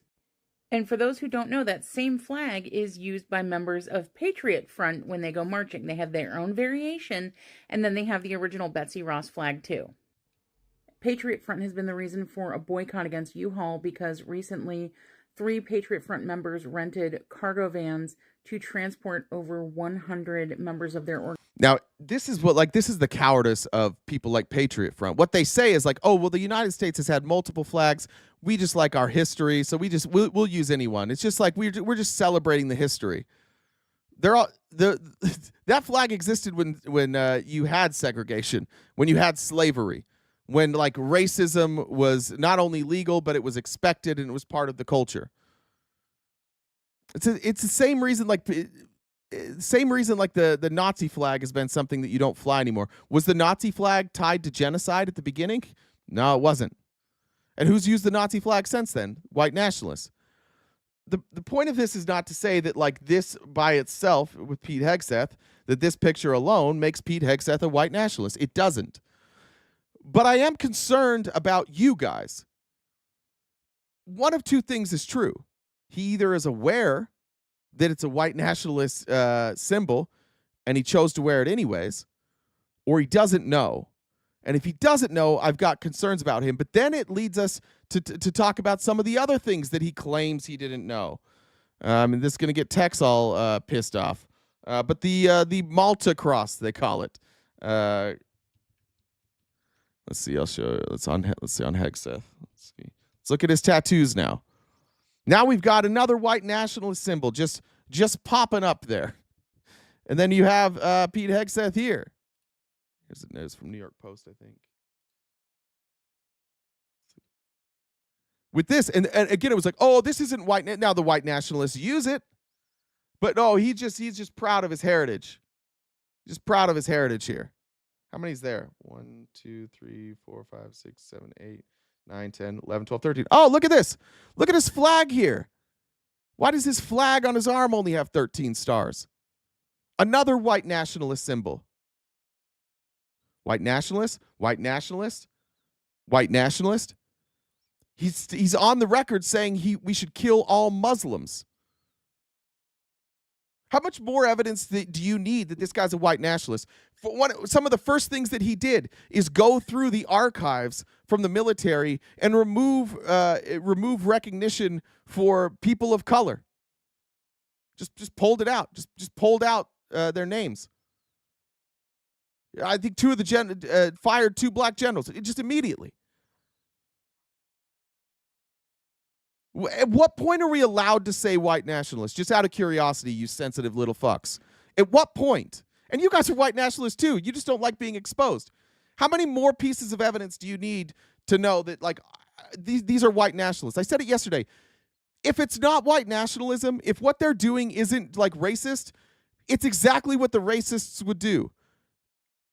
When they go and they undo like desegregation rules in Mississippi, when they just undo it, and you're like, I tried to find an excuse. How many more things have to pile up? It's exactly what the white nationalists would do. And how many more white nationalists need to be in this administration? Stephen Miller seems to be like the ultimate spokesperson. He's a white nationalist. How many more before we get to say this? I think the real problem that we have is that you guys don't think white nationalism is that bad. In fact, I think you like white nationalism. You're just afraid to admit it. You might not shave your head. You might not do the skinhead thing. You might not put up a rebel flag or a Nazi flag, Confederate flag. You may not do all those things. But yeah, maybe it would be nice if we, prioritized white people a little more. If we deported like brown people a little more. When we bring in immigrants, let's make sure that they're white. But we're not going to talk about it on this. We're not going to talk about it. We're just going to keep pretending that we don't actually like this. It's either a deal breaker or it's not, right? Like, It either is or it isn't. Are you a white nationalist? Yes or no? Is it a deal breaker for the Republicans? No, it is not a deal breaker. It's fine. It's part of your party. And as long as they're not like, openly doing it, not as long as they're not sig heiling, oh wait, you can do that. Now, I forgot you could do that at Republican conventions. I forgot you can do that. Just how many more? How many more pieces of evidence do we have to show you about Pete Hegseth before you're willing to think, this guy might be a little racist? This was sent Britt, who helped with the outline a ton. W. Britt, as always. And for any of you who don't know, Britt is God, I hate TikTok on. Don't ask me to fill out a survey after you banned me, TikTok. Britt also works in mental health. And what she sent, and I don't know who this creator is, a lot of people are saying that Caroline Leavitt doesn't seem to be doing well. And I tend to agree with that. I don't think... I think it's pretty sick that you guys let Caroline Leavitt do this. I think it's sick that Donald Trump does this to his spokespeople, that he just puts out somebody with no experience that he can train to go out there and run cover for him and lie for him every single day. That would be taxing. And if you have any amount of integrity in you, you know that if you're Caroline Leavitt, you know you're lying a lot. You know that every day you're telling lies. And that wears on people. Not everybody is Trump. Not everybody can show up and be a sociopath every single day. Not everybody can look into the camera and lie about something they said 13 seconds ago. Trump can do it. I don't know if Caroline Leavitt can, and she seems to be struggling. I'm not sure how much longer Caroline Leavitt is going to last up there. I'll get to the titty babies. Don't worry about it. She sounds defeated. This morning's opening at... The reason I didn't hammer Biden for doing the same thing for Jean-Pierre is, one, she was qualified. She already had experience in the job. And two, she wasn't out there lying. And you're welcome to just in the chat give me examples of times Jean-Pierre lied. And what you're going to say, what about when she said that he was cognitively there? That's what you're going to say. And I'm going to ask you, show me an example of some concrete evidence that Joe Biden did something he didn't know he was doing. And then you're going to have nothing. You're going to go, yeah, that's what you guys always do. The White House press briefing was really hard to watch. I want you to listen to her breathing. I want you to watch the anxiety in that girl. She couldn't find her words. And she walked up there on attack mode. I did see that, Jody. The whole 40 minutes. But I'm going to show you how she started this. The United States has run a trade deficit of goods every year since 1975. In 2024, our trade deficit in goods exceeded $1 trillion. Everybody agrees this is unacceptable. President Trump is delivering on his promise to fix this problem, and he has taken a long overdue and much needed bold stance for American workers after decades of our manufacturing base being hollowed out. The president's rationale for imposing these powerful tariffs was legally sound and grounded in common sense. President Trump correctly believes that America cannot function safely long-term if we are unable to scale advanced domestic manufacturing capacity, have our own secure critical supply chains, and our defense industrial base is dependent on foreign adversaries. 3 judges of the U.S. Court of International Trade disagreed and brazenly abused their judicial power to usurp the authority of President Trump to stop him from carrying out the mandate that the American people gave him. These judges... This is a nobody. None of you knew who Caroline Leavitt was. She's a nobody, and you throw her on stage and you make her say crazy shit like these radical leftist communist judges who are fighting openly against Donald Trump. That's obviously not happening. It's just obviously not happening. These are not radical judges. They are citing case law. They're citing a century of precedent. The Supreme Court's ruling 9-0.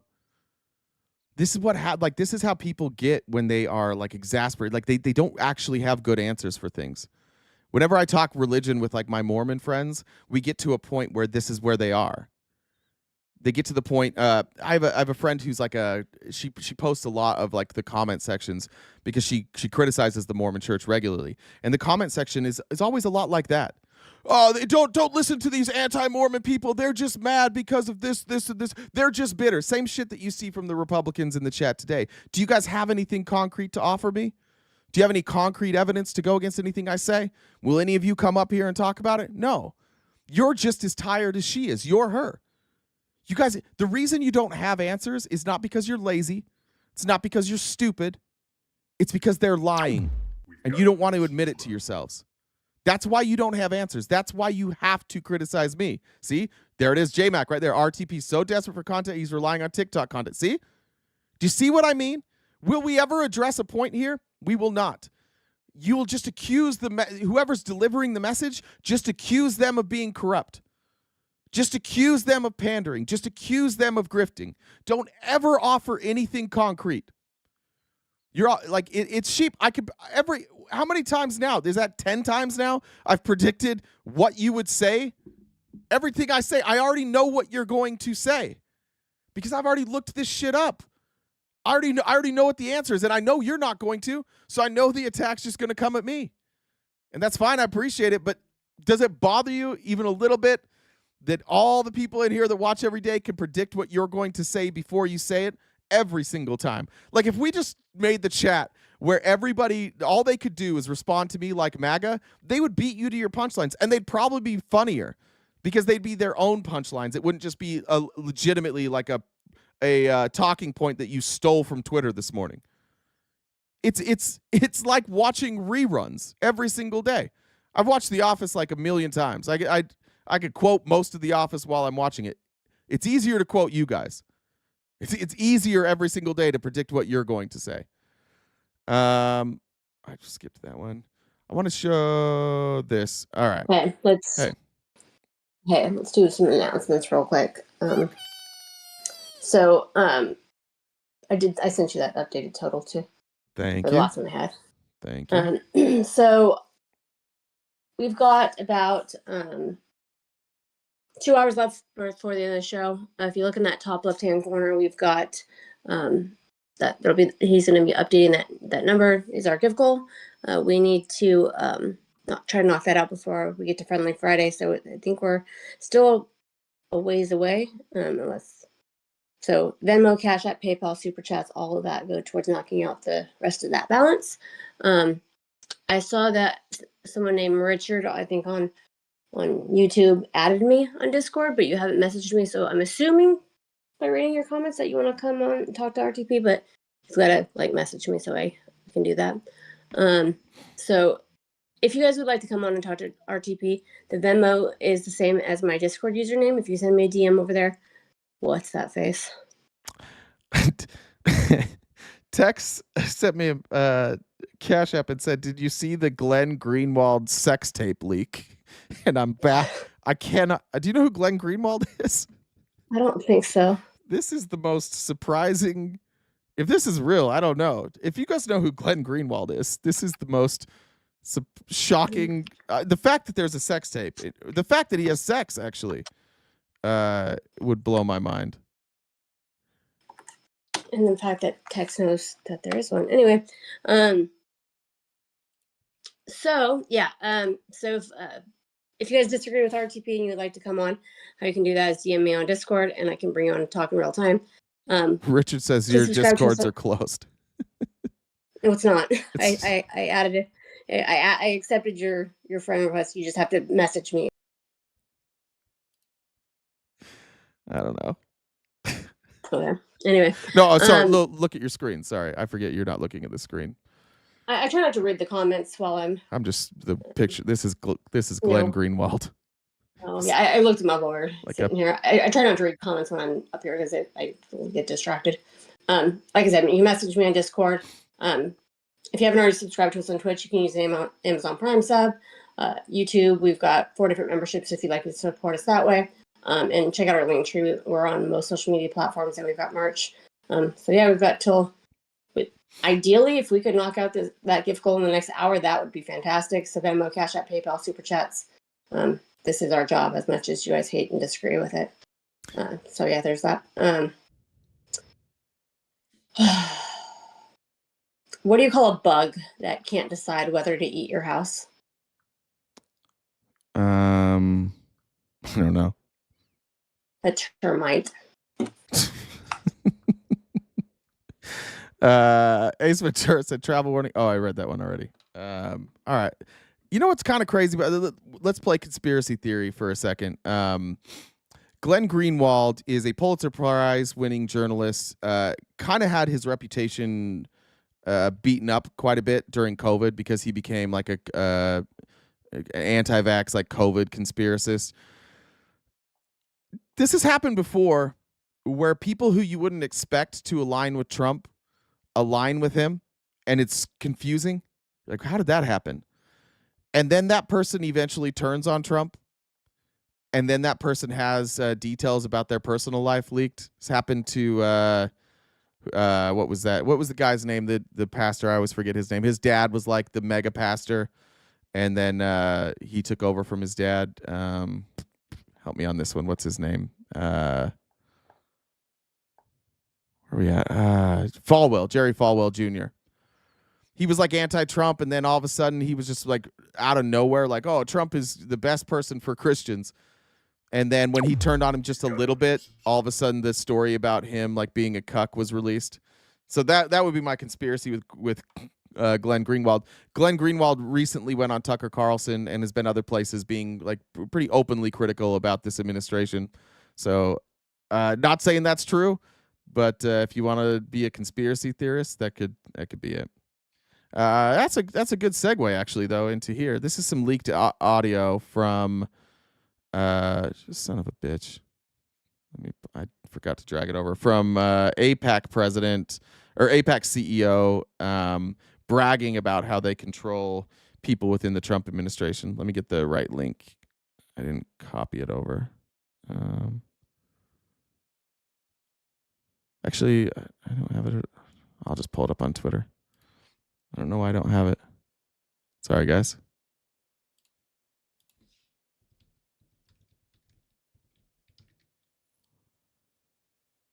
All right, there it is. All right, so this is what is his name? Elliot Brandt. Kind of hard to hear.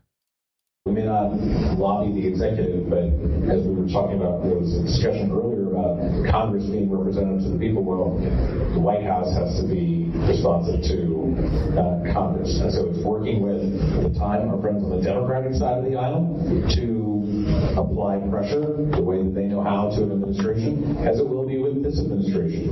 Bob was talking about the people who will get appointed into some of these jobs. Look at the top level, you talk about Marco Rubio and and Michael Waltz. Those three people have something in common. They all serve in Congress. They all have relationships with key AIPAC leaders from their communities. So the lines of communication are good.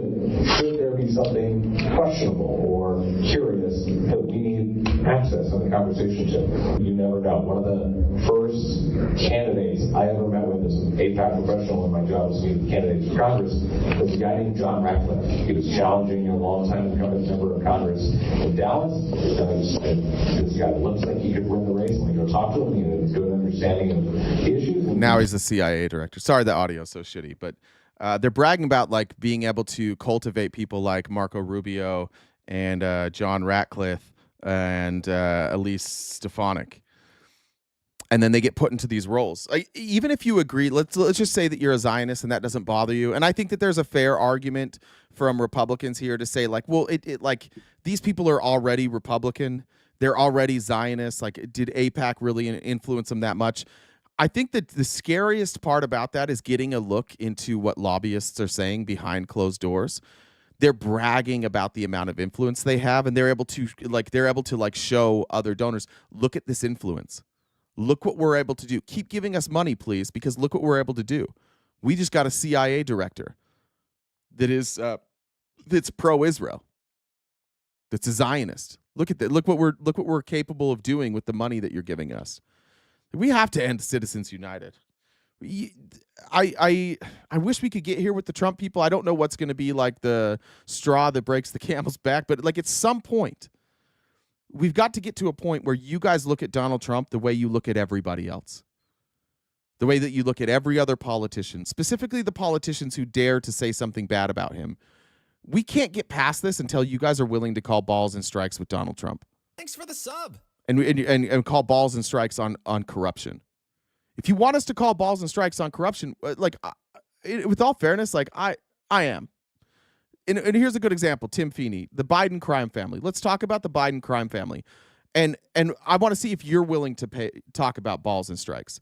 What did Hunter Biden do? Hunter Biden used his proximity to his dad and the Biden name to get contracts and jobs all over the world. And he used, I believe that there's plenty of evidence that Hunter Biden said, I'm going to use my dad, I'm using my dad's name, or I'm going to pretend that my dad's aware of this, or I'm going to say that my dad's aware of this in order to get contracts and to get paid. That absolutely happened.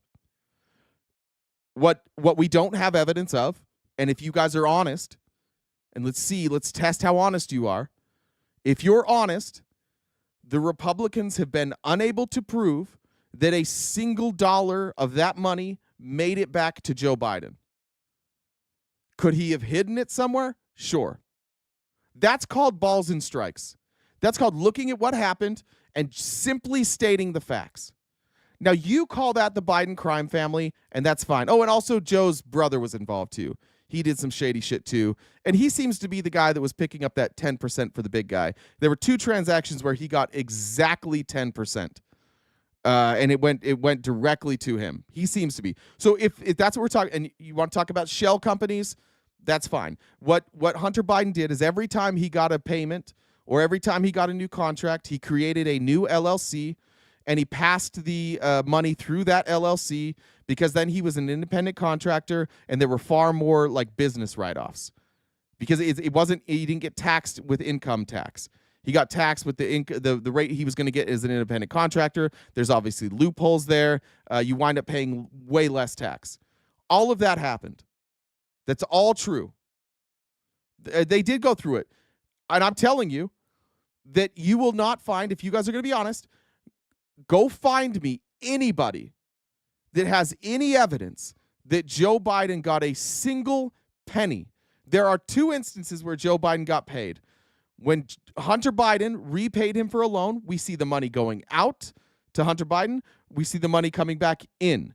And then Joe Biden's brother, we see the money, Joe Biden sending the money out, and then you see the money coming back in. And they were dollar for dollar matches, meaning Joe Biden didn't make any money on those. Again, if you think that Joe Biden has like these hidden accounts that nobody found, I'm okay with that. That's possible. Let's agree. Let's see if we can find middle ground. Let's agree that that's possible. I'm not saying Joe Biden's innocent. I'm saying they didn't link any of that money to him.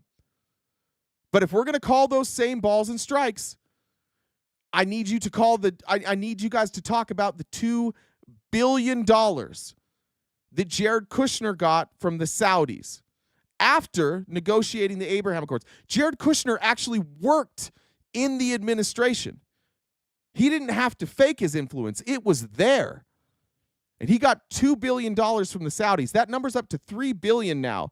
Out of that foreign investment, less than 5% of that money has come from American investments. And all of that money came flowing into a business where he had no experience. Jared Kushner was a real estate guy. He was not a hedge fund manager. And then he started a hedge fund. And he got now $3 billion, all from foreign entities. And if we're going to call balls and strikes on that, then we also need to call balls and strikes on the hundreds of millions of dollars that Donald Trump has received from his cryptocurrency. And if we're going to call balls and strikes on experience, Donald Trump had 0 experience in cryptocurrency, and he launched his coin 2 days before he took office. Are you telling me that 2 days of experience justifies the hundreds of millions of dollars that he has made selling a crypto coin? Most of that from foreign investors? And if we're going to call balls and strikes, I need you to explain why Eric Trump was standing behind the presidential seal just a few weeks ago, making announcements about a business deal that the United States government made with another company. And then Eric Trump, a week later, was in Saudi Arabia and Qatar and the UAE and Israel and I believe Russia. I might be wrong about Russia. That might have been earlier. Announcing business deals with foreign entities while he, the son of the president, is supposed to be managing a blind trust that Donald Trump isn't able to see. But we just have to take his word on that. I'm simply saying, if you're going to play whataboutism, play the fucking game. Call balls and strikes. If there's fraud on one side and you can't call it out on the other side, then you've got the problem. But I just laid out the details of Hunter Biden. I'm cool with Hunter Biden going to prison. I don't think Joe Biden should have pardoned Hunter Biden. Can you do the same thing? Could you call balls and strikes? And I said, by the way, I said that on the day he announced the pardons. I said that on my show. And multiple times on the show, I said Hunter Biden's a criminal. He's a tax cheat. And he lied on a application to get a firearm. I don't think Hunter Biden's a good person. I don't think there's very much evidence that he's a good person. But it's alarming to me. It's legitimately pains me because of what I went through escaping a cult and having to try and have a connection with people still inside the cult who are afraid to address reality, who they won't say, oh yeah, Joseph Smith had child brides. He did. Everybody knows it. They won't address it. They just ignore it. They say the same shit you guys do. They play whataboutism. Oh, it was a different time. No, it wasn't. In the 1830s in America, people didn't have a bunch of multiple child brides at once. That wasn't a thing, but they just say that. And it's what you guys do too. When we bring up Trump's corruption, you say everybody's corrupt. Or you say Hunter Biden. But me, I'm a guy who's giving you balls and strikes. Can you do that? Can we play balls and strikes? And we're going nowhere until you guys can do that. And that's my goal. Honest to God, that's my goal every day, is just to convince one of you every day to open your mind. And for everybody that's in here, you know that there's people who've been here for a while who have opened their mind.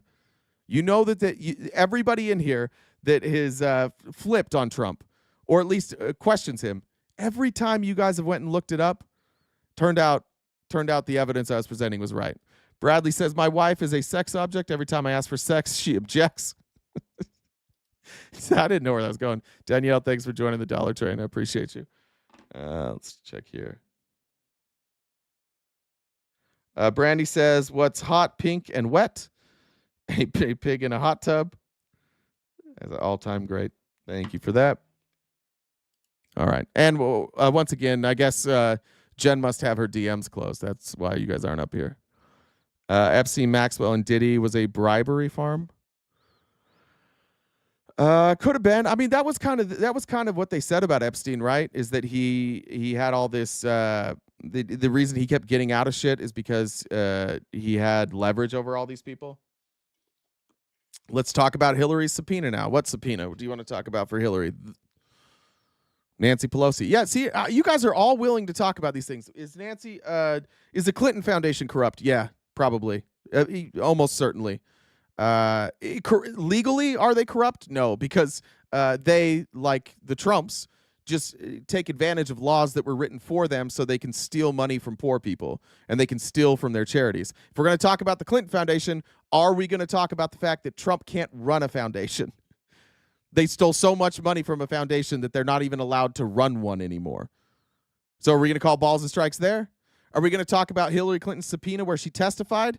If you want to talk about Hillary Clinton testifying before Congress, are we going to talk about the fact that Trump and his entire family just refused to comply with those subpoenas? Are we going to talk about that? No, we're probably not going to talk about that, right? We're certainly not. Nancy Pelosi, does she do insider trading? Probably. Do I support shutting down insider trading? Yep. Last week, did I play a whole video talking about Republicans and Democrats whose net worth has skyrocketed since they entered office? Yep. Democrats and Republicans. Are you guys willing to talk about Trump being $1.8 billion in the hole when he entered office and now being worth somewhere around like $6 to $8 billion? Are you willing to talk about that? Probably not. I'm going to guess not. I'm going to guess you're just going to keep firing off shit about the Dems and ignoring your side over and over and over again. After that leaked audio, surprise, surprise, that leaked audio comes out, and here's Marco Rubio doing the bidding of AIPAC, standing next to an American flag and pretending that for some reason it's very important to the United States that people don't say mean things about Israel. Under President Trump, the United States will stand with the Jewish people. We have implemented a vigorous new visa policy that will prevent foreign nationals from coming to the United States to foment hatred against our Jewish community. We are holding international organizations and nations accountable for rhetoric against Israel that resurfaces in the manifesto of monsters, like Iran and Sarah's killer. But we do see an eventual light at the end of this long tunnel of... Why do you leave out all those other countries who have been like funding Hamas? And why didn't he talk about Qatar? Why didn't he talk about the Saudis there? How come whenever he talks about these countries that are funding these terrorists, they're never countries who just recently gave Trump a bunch of money? Suffering. One can imagine a Middle East in which the Abraham Accords eventually reign. So thank you for the opportunity to address you. You're welcome. I'll give any Republican in here $20 if you can tell me what's in the Abraham Accords. Just come up here with no notes and tell me what's in the Abraham Accords, and then explain to me how the Abraham Accords are going to reign in the Middle East. All they do, it's a trade agreement. That's it. It's just a trade. They basically said, if we have more free trade, we'll have more freedom, which is the opposite of Trump's foreign policy when it comes to trade. Literally, the Abraham Accords are like, we should open up these borders, and Trump's like, close that motherfucker down. Money? Yeah, the answer is money. You're right about that. The answer is always money. I'm going to skip this, but there's this video, just because this guy's boring as shit. That's not the right video. This is the video. This is we'll post this in the Discord. This is from Ron Paul's Liberty Report. But you're seeing the libertarian wings of the Republican Party, or just the libertarians in general, criticizing this. That foreigners can come to the United States and can criticize the U.S., but foreigners cannot come to the U.S. if they criticize Israel. Isn't that weird? Do you guys find it interesting at all that what they're saying, like the thing that they're protecting, is criticizing Israel? How come he didn't say anything about criticizing the United States in that conversation? You can come here and criticize us, which is free speech. It's free speech unless you criticize Israel. You can't come here if you're going to criticize a different country, but feel free to come here and criticize us. First of all, I'm pro come here and say whatever the fuck you want about us. I don't care. That's a good thing. That's why we like freedom of speech. But now in this country, after AIPAC's caught bragging about the fact that they own Marco Rubio and they own John Ratcliffe and they own Elise Slotkin and they own this administration, after they're caught on video admitting that, Marco Rubio goes up and goes, there's a new policy in this country where you can say whatever you want unless you say something bad about Israel, and in which case you're fucked. That's where we're at. Like, obviously AIPAC owes them. And the only reason that Republicans aren't all turning on this right now is because of Trump. Because you guys are so fucking loyal to him that it's crazy.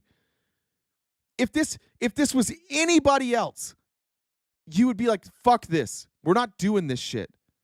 There's some Trump loyalists who have lost, like Ben Shapiro, who has been a loyalist and who is Jewish, is criticizing these moves. This is not in the best interest of you. How is saying come here and say what you want unless it's about Israel? How's that America first? I'm not America first. I think it's a dumb slogan. But how is that America first? All right, Jen, what'd you send me? This guy says he wants to come. Let's see. I'll be back. The real libertarian. We're talking about the transfer sector bailed out when a train derailed. No, I'm still clean on this. Yeah, he can come up if he wants, I guess.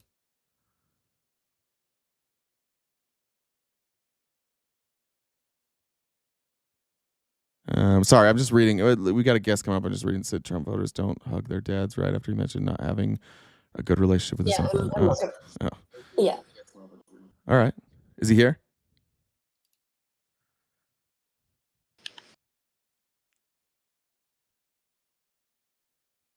Jen, all I heard was yeah. Is he here? Yeah. Well, I didn't want to start talking while you're reading. I get distracted when I'm reading and someone starts talking. You're good. What's up? So yeah, no, I sent him the link. I'm sending the link, and so when he joins, I'll let you know. But just want to remind everybody that when we do bring someone on, we still have the gift goal that we need to knock out before Friendly Friday. So Venmo, Cash App, PayPal, Super Chats, and all that kind of stuff. So if you could help do that for us, so that I don't have to interrupt the conversation. So Edward said, thank you so much. I enjoy the show. Thank you, Edward. I read that one from Mandy. Did I miss any down here? Oops. Where did Jen's chat go? Soli said, Jen's daily reminder of how kind and compassionate she is. Your soft heart is an inspiration. Jen, while you're here, do you want to respond to that? I told Soli he's just cruising to get banned. That's all. So he knows that. And Jen Star said, love your lives. Keep up the good work. Thank you. So is he on his way? I saw something about having to clean his house. He said that he was gonna grab something and come up, grab his computer. So I sent him the VC. So that reminds me of my mom. Like no matter what happened, if my mom ever had to do anything growing up, she like had to clean the house. Like, if I have to go somewhere or do something, I clean my house before I do certain. I mean, not to join a phone call, but what's that about? You just trying to come home to a clean house? Is that what it is? Yeah. Yeah. So when you get home, it's. I mean, I know this is going to be hard for you to believe, but I'm kind of neurotic like that. Yeah, I'm very particular about certain things. So for anybody who doesn't understand the relationship between me and Jen, we've been working together for how long have you been a mod? Has it been most of the time, like 2 years? It's a long time. For two people who work together every single day, we rarely talk about what we're doing. We've kind of fallen into this thing where we don't work very well together because I'm not organized and Jen's very organized. So she just does all the important stuff, and then I show up as a clown, and it works out okay. Well, I mean, I think we figured it out. We know what the other person does, and it's how we operate. We figured out a rhythm. So we have opposite neurodivergencies. Something. Yeah, we've got our own issues, but yeah. All right. Well, should I cover storytellers coming up? Is it gonna take a minute? Yeah, maybe a shorter one. All right, we'll jump in here. All right, I'll show you guys Cash Patel. I just wanted to. I wanted to show. I'll get to a clip later for a different part of a story, but on CNN and on Fox News, the Republican talking point now, is that James Comey's such a bad guy for posting that picture, and what they're having to do now is they're having to take all these resources from the FBI to go chase down people who are writing 8647, and that it's making it so that they can't properly do their job. This is a story from CNN. Cue the fake news CNN. You would watch from CNN. Get all your talking points from CNN. Trump administration is building up a federal manpower and resources to meet the White House's desire for their triple the number of daily immigration arrests. I think they want like 1 million a year, right? And so now what they're having a problem with is they don't have enough people. So they're having to co-op other law enforcement agencies to go work with Homeland Security and ICE. And at the FBI, it says here, hundreds of agents have been reassigned to immigration-related duties, raising concerns among agents that the shift could hinder national security investigations, including into terror threats and espionage by China and Russia, according to people familiar with the matter. Now, when Cash and Dan Bongino went on Fox News to whine, because that's what they do, did they bring that up? Did they bring up that Trump is hijacked the FBI to go chase down illegal immigrants? No, they did not. They just blamed it on James Comey saying 8647. Here's Cash. And I really do think Fox did him dirty here. Let me find this picture before I play it. Fox, for some reason, put Kash Patel on this big ass chair, and it looks like it looks like Brit Hume is talking to a toddler. I thought that was a little dirty by Fox News there. And then they even did a widescreen. So fuck you, Fox News, for making Kash look small, but it was probably just camera angle. Here's Kash Patel now crying about James Comey. And by the way, he's crying about James Comey because James Comey said that he is unqualified. And he's still very upset about James Comey accurately pointing out that he's not qualified. And that's just a bonus. Do you know how many copycats we've had to investigate as a result of that beachside venture from the former director? Is that right? Do you know how many agents I've had to take offline from chasing down child sex predators? I bet he doesn't tell us how many. He's just going to add. Do you know how many? No. Well, I'm not going to tell you. Fentanyl traffickers, terrorists, because everywhere across this country, people are popping up on social media and think that a threat to the life of the President of the United States is a joke and they can do it because he did it. Didn't Kash say 86-45? Who was, or 46? Was Kash one of them that said 86-46? Like, there's like 10 members of the Trump administration that said 86-46. Did they freak out about it? Was it funny then? It was just a joke when they said it, but Jack Posobiec, did anybody go track him down? Nobody was worried about that?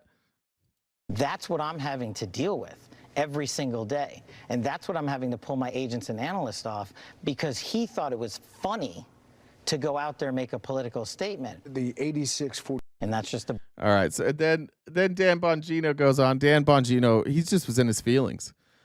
He's struggling. I don't think Dan Bongino, he hosted his own show. One thing you didn't see a lot with Dan Bongino is him talking to other people who opposed his views. And it's clear why now. This guy in a debate would get absolutely demolished because has the emotional intelligence of a toddler. Here's Dan Bongino.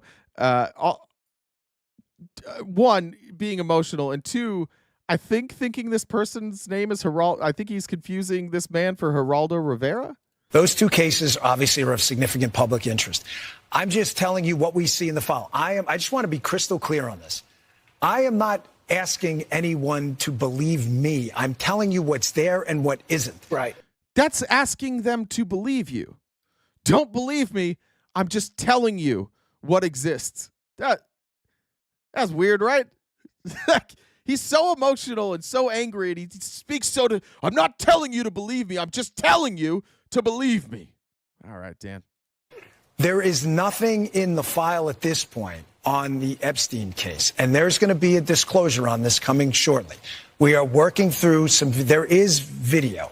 That is something the public does There's not video of him killing himself. No, not the actual act, but the entire MCC Bay, it was only one camera. There's video that when you look at the video, and we will release, that's what's taken a while on this. Remember, he's in this job, and the reason that you guys trust him is because he's been telling you for years that Epstein didn't kill himself, and he would say things like, I have sources in the FBI, I'm deeply connected, and they told me that there's a massive cover-up. And then he gets there, and he's like, no cover-up, it was fine. And you still trust him.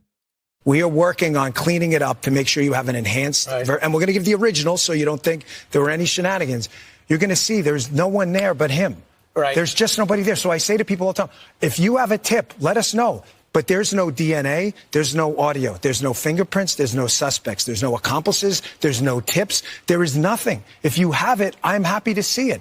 There's video clear as day. He's the only person in there and the only person coming out. You can see it. So is that not the clip? Did that cut off? Maybe I got rid of the clip.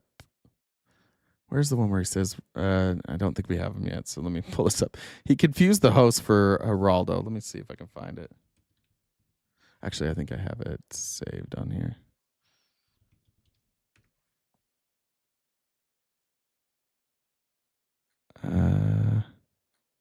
So this is actually just mostly clips of him yelling at Geraldo.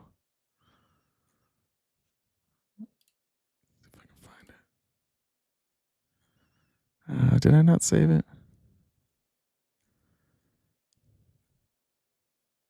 Maybe I didn't. Damn. Well, you guys can see it. He winds up calling, I don't know who this host is right here on the far left, but he called him Geraldo. The guy's like, my name's not Geraldo, man. Jen, still no on that debater? It's interesting how long it takes these folks to come up and debate. Do I really not have it? He's typing right now. All right, I'll keep going. All right, we'll show you this. Trump has now nominated a new white nationalist, and that's why it was important we showed Pete Hegseth. But we got another white nationalist now. That it's weird how they just keep getting nominated by Trump. Former podcast host named Paul Ingrassia, who's been an attorney for like less than a year. Like he just recently passed the bar. He's the current White House liaison to the Department of Homeland Security. He's been tabbed to lead the Office of Special Counsel, a man with legitimately no law experience. He's going to run it. This is him right here, Paul Ingrassia. Let me show you who he is. He is a psycho, first of all. He hosted a podcast called Right on Point with his sister Olivia. In December 2020, as Trump was contesting the election loss to Biden, the podcast host posted on Twitter, "Time for Trump to declare martial law and secure his reelection." He was one of those guys. He's a manosphere guy. He was like his first job in law was to represent Andrew Tate, who he absolutely loves. He has multiple pictures with Tate that I'll show you. He's also this guy. I think we could all admit at this stage, Israel-Palestine, much like Ukraine before it, and BLM before that, and COVID vaccine before that, was yet another psyop. October 7th was just a psyop there. But sadly, people fell for it, and they'll fall for the next one, too. Pretty cool guy there. Licensed attorney for 10 months. That's how long he's been an attorney. Less than a year. And he's the head. Here he is saying some crazy shit. On April 28, 2023, Ingrassia published a Substack post titled Free Nick Fuentes, praising the Holocaust-denying white supremacist as a conservative commentator and imploring Musk to restore his Twitter account. Just Nazi to Nazi. Bring back this other Nazi. The era of conservative gatekeeping must come to an end. We need to shift the Overton window. Time is running out. Last June, Ingrassia decried Turning Point USA's awful decision to kick Fuentes and fellow anti-Semite Jake Shields out of a conference, calling Fuentes and Shields dissident voices. They were there doing Holocaust denial, and Turning Point USA kicked them out. And Ingrassia, who Trump now has said should be running investigations, said let him do the Holocaust denial. Here he is on Putin. Without Trump, Putin is the most powerful leader in the international arena, standing up for traditional Christianity and Western values, and it's not even close. And then somebody in here, Mary, says, "Oh, but Vladimir Putin is a butcher," and he says, "Yes, a butcher of trigger warning, globo homo." So not only white nationalist, not only a racist, also virulently homophobic. Here is, we must as a society deport every single one of the 50 million illegals in this country. I don't know where the fuck he got that number. Last I saw it was like 18. We absolutely cannot accept anything less or else we won't have a country. That's too hard. No, it's not. Some of them are nice. Doesn't matter. They're all gone. I don't care if they're anchor babies, children of anchor babies, or great-grandchildren of anchor babies out, which is going to be, that could be a problem there with Trump's kids. But we'll just cut an exemption there. The Ukraine flag should be designated as treasonous, and any building that flies it should be severely disciplined, which is pretty crazy. Why would Ukraine? How could Ukraine be treasonous? How could showing a Ukraine sign make you treasonous? And then here, Indian tech bros, he said, would be aghast at Italy's work-life balance, and yet cannot even in a million years dream of producing a country even a tenth as beautiful as the crown jewel of Europe, Ingrassia wrote in 2024. Incited by comments that Vivek made about immigrant tech workers. This is him responding to the United States saying we might include H-1B visas for people from India. And he's like, oh, it doesn't matter. The people in Italy don't even work as hard, and they have a better country.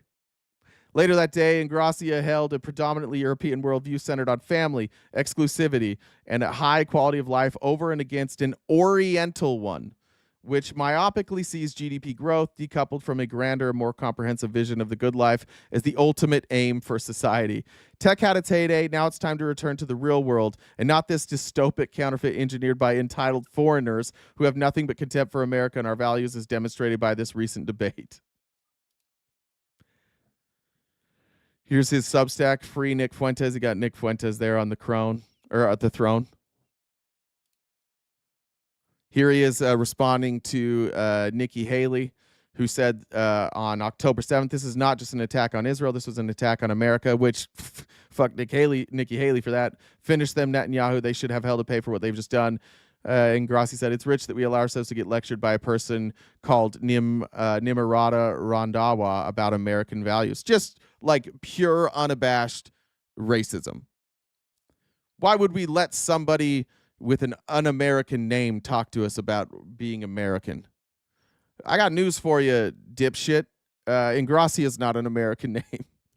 There aren't really American names.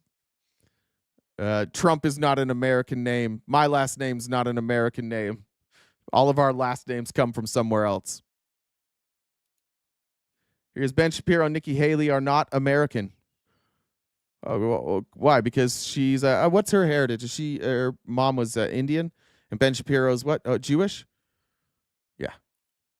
And again, he has been a lawyer for nearly 10 months now, so why wouldn't he be tapped to lead? Isn't this exactly what white nationalists would do? This isn't exactly what you would do if you were a white nationalist trying to like run this administration. You obviously hate America. Nancy, if you see this, if you see my criticism of this and you think I hate America, you're probably racist. I'm not criticizing him. I'm criticizing this guy. I'm criticizing someone for being racist, and your response to me criticizing someone for being racist is to say I hate America. I think you might just be racist. And I think you probably need to sit with that. I don't think you will. What was your name, Nancy? Of course your name's fucking Nancy. How's your bob haircut this morning? Is it flowing well this morning, Nancy? Here's him talking about the Tate brothers. Just pro-rapist.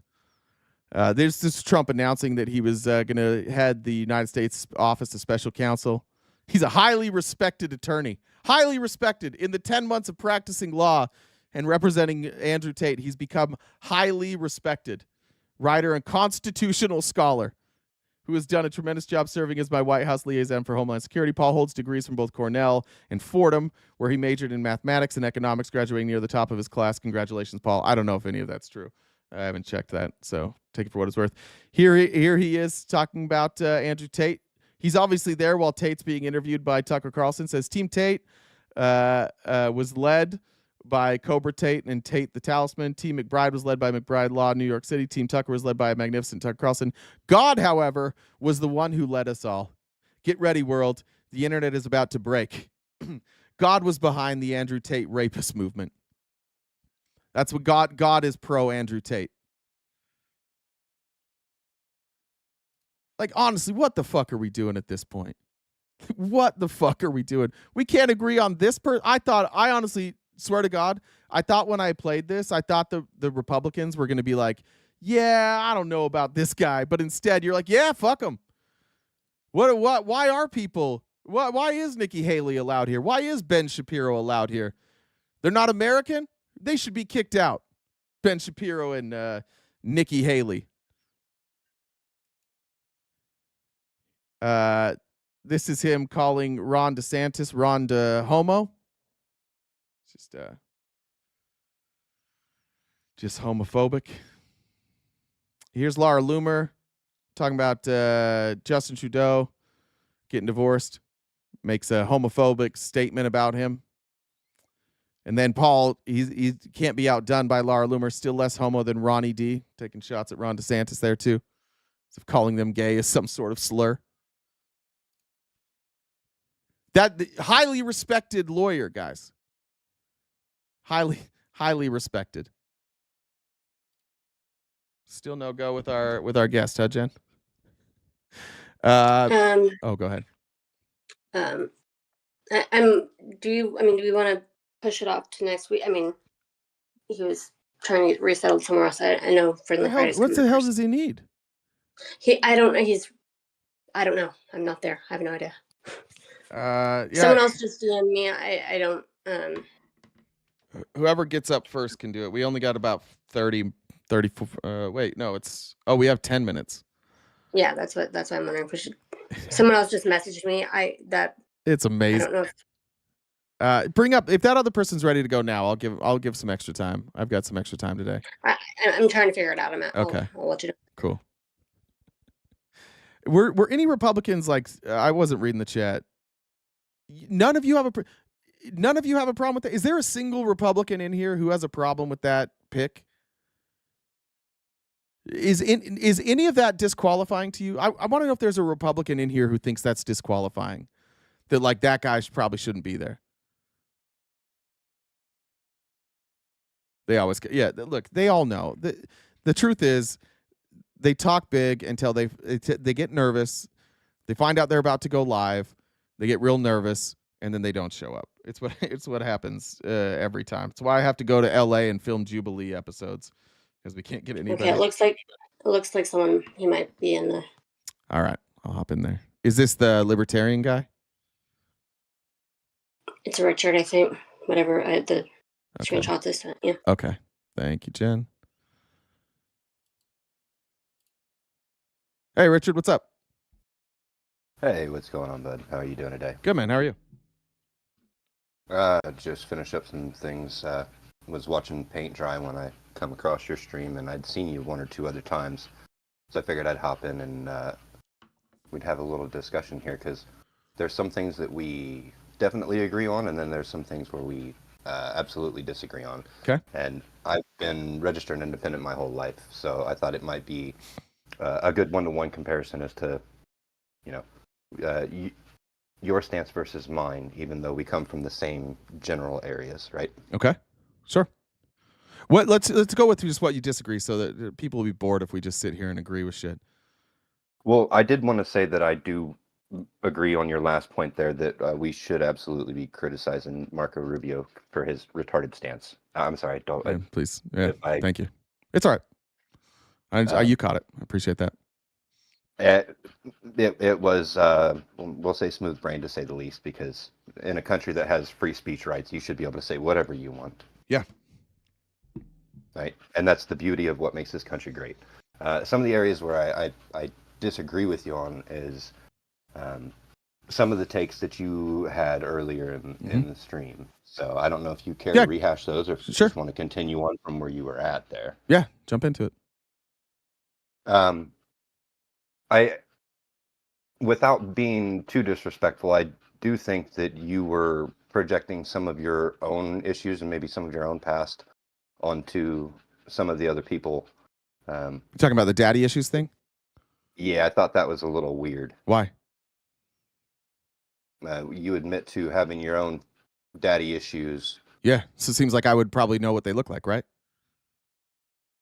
Most likely, but then to project that onto people who don't have those issues seems odd. Why? Right? No, I think they do. I do think they have those issues. So to paint all Trump voters as having daddy issues. I wasn't painting all Trump voters of having daddy issues. The people I was painting as having daddy issues are the ones that are unable to criticize him, and the ones that look at the things that he does that are obviously wrong and make excuses for it. I think that there's a lot of people who voted for Trump who aren't happy right now. I think there's a lot of people who voted for Trump like on single issues. I don't think everybody who voted for Trump voted for him and then like sold their soul to him. I'm talking about the people that show up here in the chat every single day and defend every little thing he does. And I said, it's my guess. Like I'm not a therapist, but I don't know how you can see the stuff that Trump does and not care, because I think anybody else in your life that treated you that way, outside of maybe your dad or somebody that you have so much respect for that you won't criticize them, is weird. I think it's absolutely fucking crazy how impossible it is for people to criticize Trump, especially given that he's the most obviously corrupt politician that we've ever had. And like they'll say Biden crime family all day, but we can't talk about Jared Kushner. We can't talk about Trump's Jared crypto. Kushner was a real POS. I do not care We for him can't talk whatsoever. about Trump's crypto scams that he's running right now. Well, okay, so let's talk about that. Let's talk about it. The guy who was in charge of his crypto scam, as well as Melania's, had an issue with, I believe it was the Argentinian president. Yeah. CoffeeZilla did a whole thing on him. Yeah. Correct. Yeah. Correct. So, I mean, they run with monsters, right? Real snakes. It's prevalent in all aspects of politics. No, it's not. Who else ran what other politician ran a cryptocurrency scam? The Argentinian president. No, in our country. I just said that. In our country.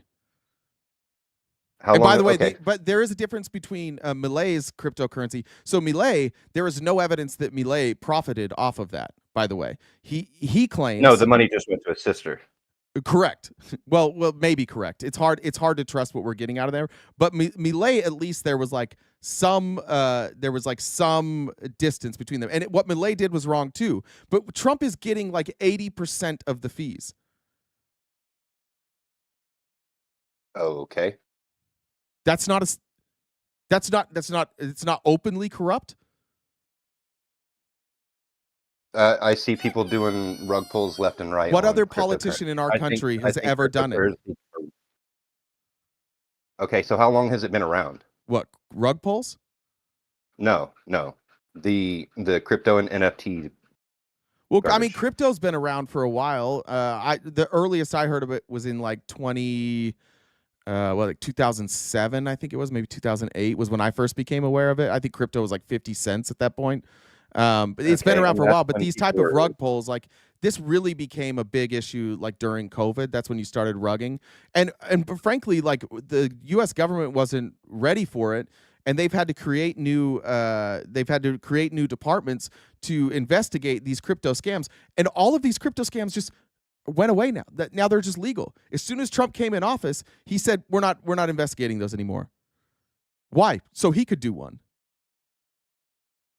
But you said he had already done one before he went into office. You said he started it 2 days before he went into office. Yeah. So did he change the law, or did he do the crypto scam first? The law has not been changed. The president can't change the law. Through executive order, he can. No, you can't. No, you can't.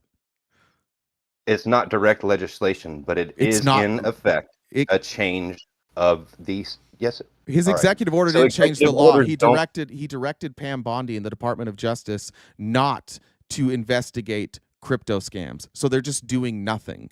They're just choosing not to investigate it.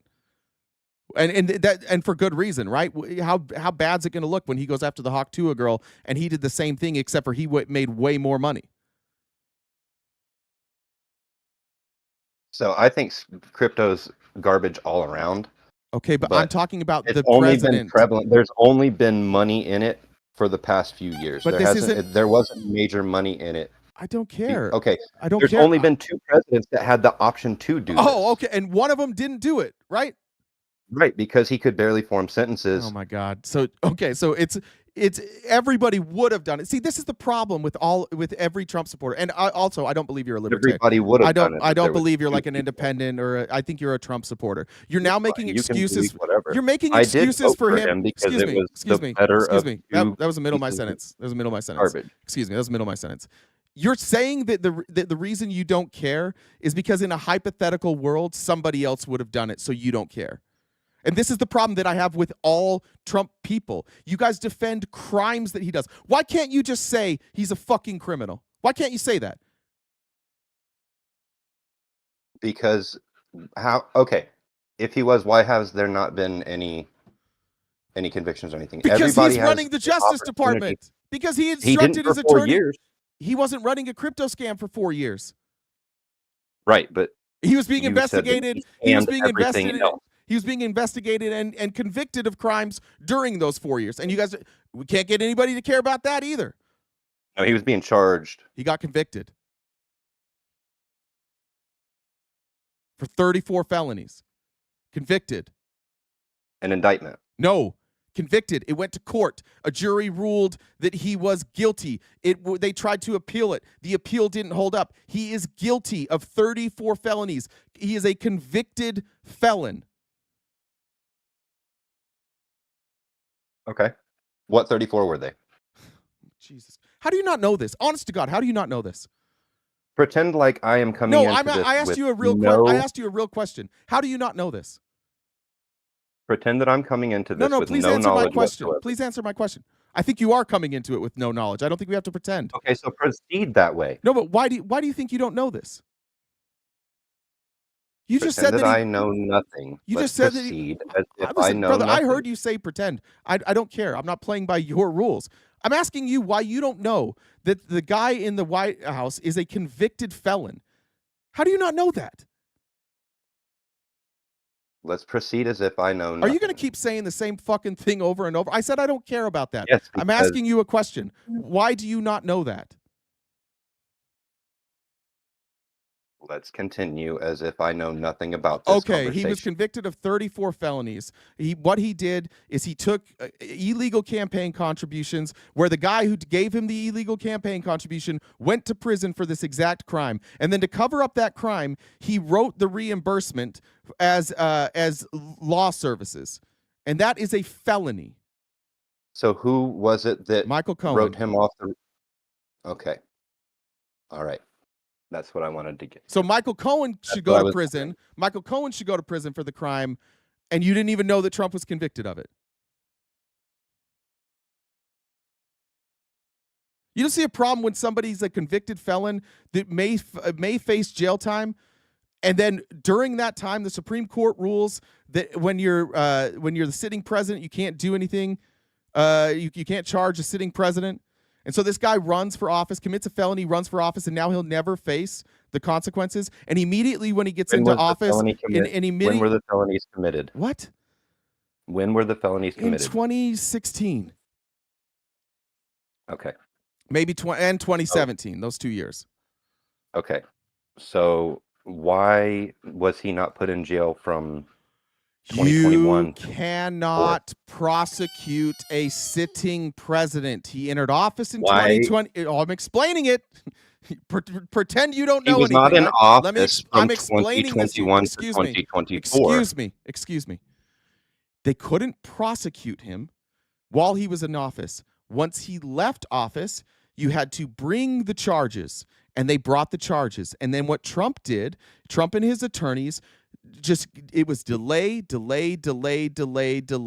And they were effective at that. They were because when you're rich in this country, you're able to delay prosecutions. So he delayed that prosecution. Then you had court, and then once he went to court and he was found guilty in court. And by the way, one of the other problems is there were so many other court cases that Trump physically couldn't be at all of them, and so the courts had to decide together, all right, which one of us is going to go first. So then when he was convicted in 2024, might have been late 2023, but I believe it was 2024, then he gets to stretch it out even longer for appeal.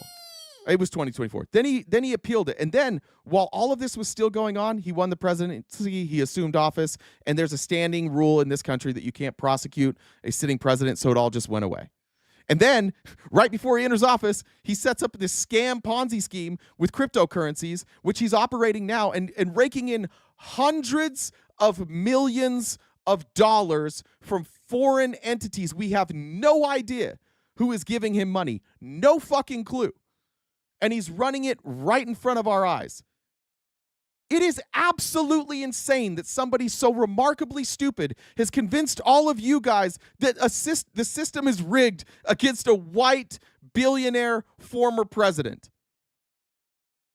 I'm just wondering, if he's so stupid, then why hasn't he actually been, punished for it? I just explained it to you. He should be slipping up. Jesus Christ, I just explained it to you. He was. You explained it because he has money and that he's white, that he's okay. He was found guilty of a felony.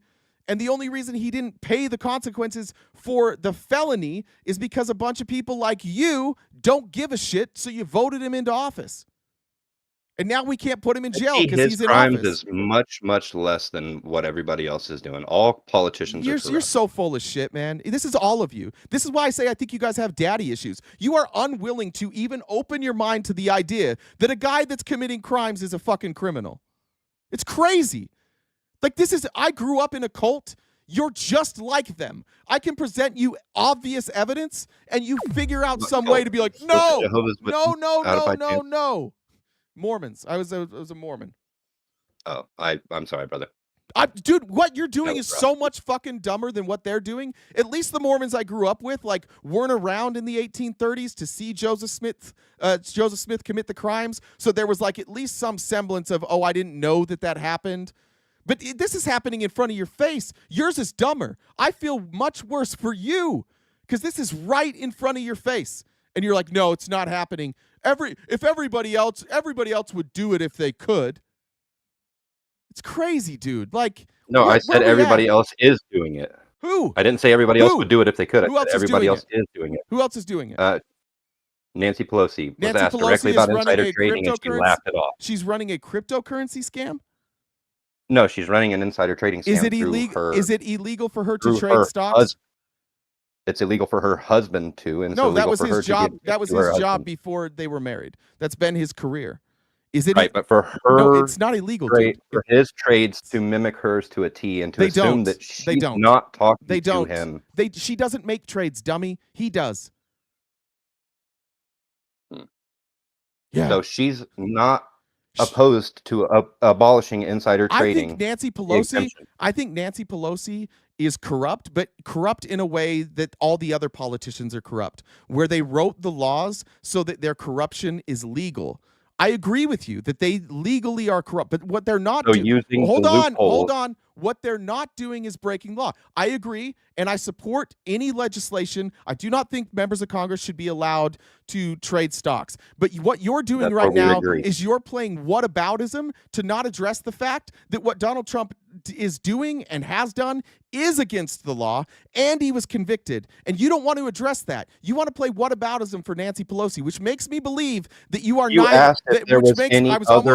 which makes me believe that you are not either independent or a libertarian. I think that you're just somebody who doesn't like the label, but you're just another Trumper, unwilling to acknowledge. And I think maybe you have daddy issues. I don't know. Do you? Did your dad hug you a lot? All the time. All the time. Gotcha. So what is it about Trump that you won't hold him accountable for then? If I'm wrong, maybe I'm wrong. Because I'm not in a position to. Because I'm not in a position to hold him accountable. You're defending him right now. Nobody. You're defending him though. Right. You're not agreeing with because me. Nobody. I was watching. How many people were it? 600. Some other people just talk shit in the comments instead of coming on to talk to you and being a representative. That's not the question I asked. It's not the question I asked. The question I asked you is why are you personally unwilling to hold him accountable? You're defending him. I understand you and I, no matter what we say, nothing's going to happen to him. We can agree on that. Right. So, but I'm willing to say it, and you're not even willing to say it. You're not willing to say Donald Trump is a convicted felon who is running 2 Ponzi schemes. And it's obvious. Everybody knows he's doing it. It sounds like you watch CoffeeZilla. You must know that CoffeeZilla has investigated hundreds of these cases. And many of the people doing exactly what Trump did have gone to jail previously. You must know that. And you must know that CoffeeZilla also says the same thing I'm saying. He's doing the exact same thing with the exact same criminals, but for some reason, he's getting a pass. And the reason he's getting a pass is apathetic people like you who do not care. You don't care that, like, you claim to care about our government being corrupt, and when it's blatant and obvious, you're like, meh, everybody's doing it. Because I have watched for the past 20 years every single politician. Well, you're willing, but I get it. But you're willing to talk about them. You're willing to accuse Nancy Pelosi of crimes without even understanding. I just said, and then when you ask for Nancy Pelosi an example, I give you an example you're full of that shit. you agree with. No, you're full of shit. And now you're telling me that it's a what about? Brother, I criticize Nancy Pelosi almost on a daily basis. We ran a poll 2 days ago where I said she's corrupt and she should go. And I talked specifically about the way that she trades. I will do both. You will do one. There is a difference between me and you. The difference is I'm willing to criticize Donald Trump. You seem terrified to do it. So No, for the rest I of told this you that he conversation, was hold in- on. For the rest of this conversation, so I don't lose my fucking mind, you're not allowed to say what about. you've already lost it, We're brother. only talking about Donald Trump's crimes, and you don't get to play what about. If you're serious about having a conversation, let's do it without whataboutism. Let's just talk about the things that are happening. If you want to come back another time and you want to have a whole episode about Nancy Pelosi, I'll gladly do it. It'll be uninteresting because we're going to agree. But I don't get why you won't just say Donald Trump is a convicted felon. Can you say that? Donald Trump is a convicted felon. Do you Does believe make you that? happy? I believe that they can convict anybody. As you know, the system is fully weaponized to anybody that it wants to take down. I disagree with that. You don't think that the system could put a felony charge on anybody that it wants to? No. You don't believe that there is systematic issues. You don't believe that there are systematic issues that can be weaponized within the Department of Justice. Well, that's a different. Is that what you're saying no, right now? That's a different question. No, hold on. Wait, no, This is a very specific question. But it's different than the first question you asked, because the first question you asked, just so we're clear, you said... Can the process be weaponized? Yes or no? Sure. Okay. Was it? That's what I wanted to know. Was it weaponized? It is weaponized. Was it weaponized against Still. him? Yes. How? The instance with... We're talking about his felony charge right now, right? I'm talking back to the instance where there was two individuals from the FBI who ended up basically getting a payout later on for a wrongful termination. What the fuck does that? What does that have to do with Donald Trump? Are you kidding me, bro? The What the two fuck that are you were- talking about? The two that paid for I can't think of his name right now. The Steele dossier. Are you talking couple. about? Are you talking about Peter Strzok? Strzok? That was his name. What does that have to do with a I couldn't weaponized? think of the What does last that have name. to do with a weaponized Department of Justice? What does an FBI agent weaponizing the FBI have to do with the weaponization of Did DOJ? Peter Strzok weaponize the DOJ? He and his lawyer girlfriend absolutely. How did they weaponize the DOJ? They accepted the Steele dossier Brother. as fact, even though. Are you even in any? Are you aware at all that the FBI and DOJ are two different organizations? Does the FBI not report to the DOJ? They don't make charges. They're not the ones making these charging decisions. Does the FBI not have the power to what? To ask open the investigation? DOJ to bring charges. They can recommend charges. Okay. And who got charged? When we're talking for- about for which- we're for talking which- well we're for which talking crime? We're talking about the Steele dossier. We're talking about Russia. Who got charged? Did Trump get charged? I think the only charges that were brought were to one person for falsifying. There were 34. There were 34 indictments and multiple convictions, including Trump's campaign manager Paul Manafort, who pled guilty, and Michael Flynn, his national security advisor, who pled guilty. So they just Flynn- lied too. They lied too. They pled guilty. They were in on it too. Flynn took a plea specifically to insulate his son. He pled guilty. Oh, so he lied. So the money that He took a plea the to agreements, insulate his son. I understand that, but so are you saying he lied to protect his son? I'm saying the man took charges. I heard your fucking. I heard protect what you his said. son. I'm asking you. Apparently you didn't, because you can were take still a plea- asking me you to can repeat take a plea myself. and still be guilty, right? You can take a plea. What you're insinuating is that he lied, that he wasn't really You guilty. can also take a plea because you think that the actual process itself is the What did punishment. he plead guilty to? Manafort or Flynn? Flynn. Well, let's pull up the charges. Oh, weird. You were so sure. You were so sure. You've heard him say that he did it for his son, and you believed that, but you don't know what the charges were? I'm saying that the charges are irrelevant if they're targeting your family. Well, what he pled guilty And you're to was taking it- willfully and knowingly making material false statements and omissions to the FBI. He admitted to lying to the FBI while they were investigating connections between the Trump campaign and Russia. That's what he pled guilty to. He got caught lying, so he pled guilty. Did they ever figure out if he did take money or not? Who? Flynn. They didn't. Because He wasn't there was being investigated for taking money. Bullshit. The Pentagon Inspector General investigated Flynn for accepting money to foreign governments without required approval. Without registering, right? I think you're mixing up him and Manafort, though.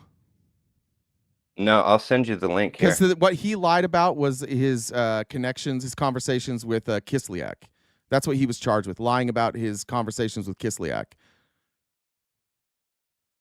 Right? Oh, all right. Right? No, I'm right. All you. Right. Right. That's what he was lying about. Can I send you the link? Yeah, you can just put it in the chat. All right. Where is that chat?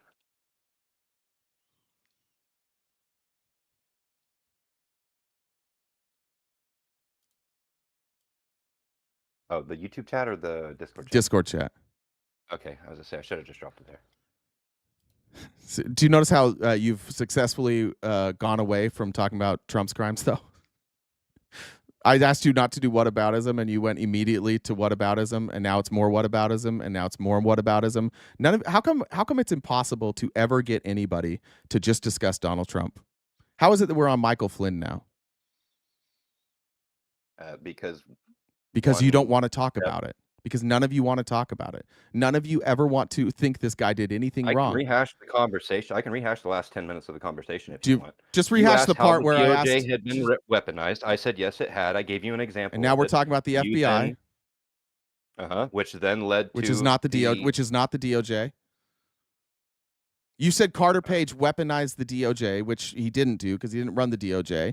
If you want to say he weaponized the FBI, I think that fine, but I don't see any evidence of that. The Mueller report found indicted 34 people. It concluded, as well as Trump's own FBI and own DOJ, that Russia absolutely interfered with the election and that members of Trump's team absolutely worked with Russia, including Steve Bannon, who was operating Cambridge Analytica at the time, and he was sharing the information with the Trump campaign and Russia at the same time while working for Trump. But again, you want to make it weaponized. When Trump got convicted, what was the weaponization that got Trump convicted? How did they weaponize the Department of Justice to convict Donald Trump? Well, I would love to talk about that, but I tried, but you brought up this. That's what I asked you, and you brought this up. Right. So let's go back to it. So let's go back to. We're starting from the beginning. Well, Trump wasn't investigated. This wasn't an investigation into Trump. Let's read it off here. 3 days ago, the Pentagon Inspector General was also investigating whether Flynn accepted money from foreign governments without the required approval on November 5th, That's the Pentagon. 2017. What are you talking about? That's the Pentagon now. That's the Pentagon Inspector. This is the yes, yeah. That's the Pentagon Inspector General. We're talking about the Mueller report. You have no clue what you're talking about. Can we please go back to Trump? Can we please go back to that because you don't even know what you're talking about here. This is the Mueller investigation we're talking about. Now you're talking about the Pentagon Inspector General. So you can't even stay on what we're talking about. So I'm going to go back to Trump now. No, I'm going to go back to Trump. I'm going to go back to Trump now. Thank you. Yes, Flynn got investigated multiple times, including during the Obama administration. He was also investigated because Michael Flynn is a known Russian asset. But of course, he says, I love America, so you guys love him. But I want to go back to Trump now. When you say the DOJ was weaponized against Trump, do you have any evidence of that? Again. Are you going to say the same shit again? Are you going to go back to this again? The cases, the fraud case against Donald Trump, is there any evidence that the DOJ was weaponized against him in the fraud case? If we can't start at the beginning. This is the beginning. This is the beginning. I'm talking about the fraud case. If you don't know, just be honest and say, I don't know. I started earlier by saying, "Oh my God, dude! I swear to God, have you talked to a person before? Listen, we are only talking now. I don't go outside. We are now only talking about the Trump fraud case. Do you understand the conditions of the rest of this conversation? We are talking about the Trump fraud case. It is clear. When you say let's go back to the beginning, you don't even know what the fuck you're talking about there either. So we're not going to ramble incoherently about a bunch of other shit that you don't know about so you can avoid talking about Trump. So we're going to talk about Trump now. Trump was indicted, found guilty unanimously by a jury that included 2 Trump supporters on the jury. Is there any evidence that the DOJ was weaponized against him in that trial? In the one for the state of New York, or There were one? 2 in the state of New York. You had the civil case and you had the criminal case. I'm talking about the criminal case where he was found guilty of 34 felonies. Okay, what district was that brought in again? Whatever district that is, the one that you guys all think is unfair. No, I don't remember the name of the district. Southern District of New York. Okay, is that the same one where they were charging or where they were overseeing the Epstein and Maxwell cases? I don't remember. I think so. Maybe. I know they were doing the Weinstein one, but now we're doing whataboutism to those as well. I need evidence that reason why is because if it is the same district that they were overseeing the Maxwell case, the client list was sealed by that same district. There is no client list. Where's the evidence? We're not doing that. Actually, fuck that. Can you show me any evidence that what DOJ was weaponized against Donald Trump in this trial? You just whataboutism to fucking Epstein. Are you out of your goddamn mind, man? Honestly. I've asked you, this is like the 5th time I've asked you not to do whataboutism, and it's just whataboutism. Are you afraid to be critical of Donald Trump? Is this like a phobia of yours?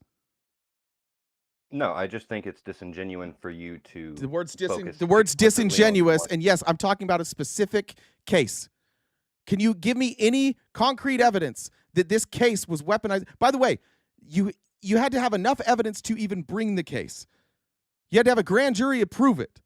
Then you had a case, and Trump got his own lawyers and his own defense, and then a jury, not the Southern District of New York, found him guilty.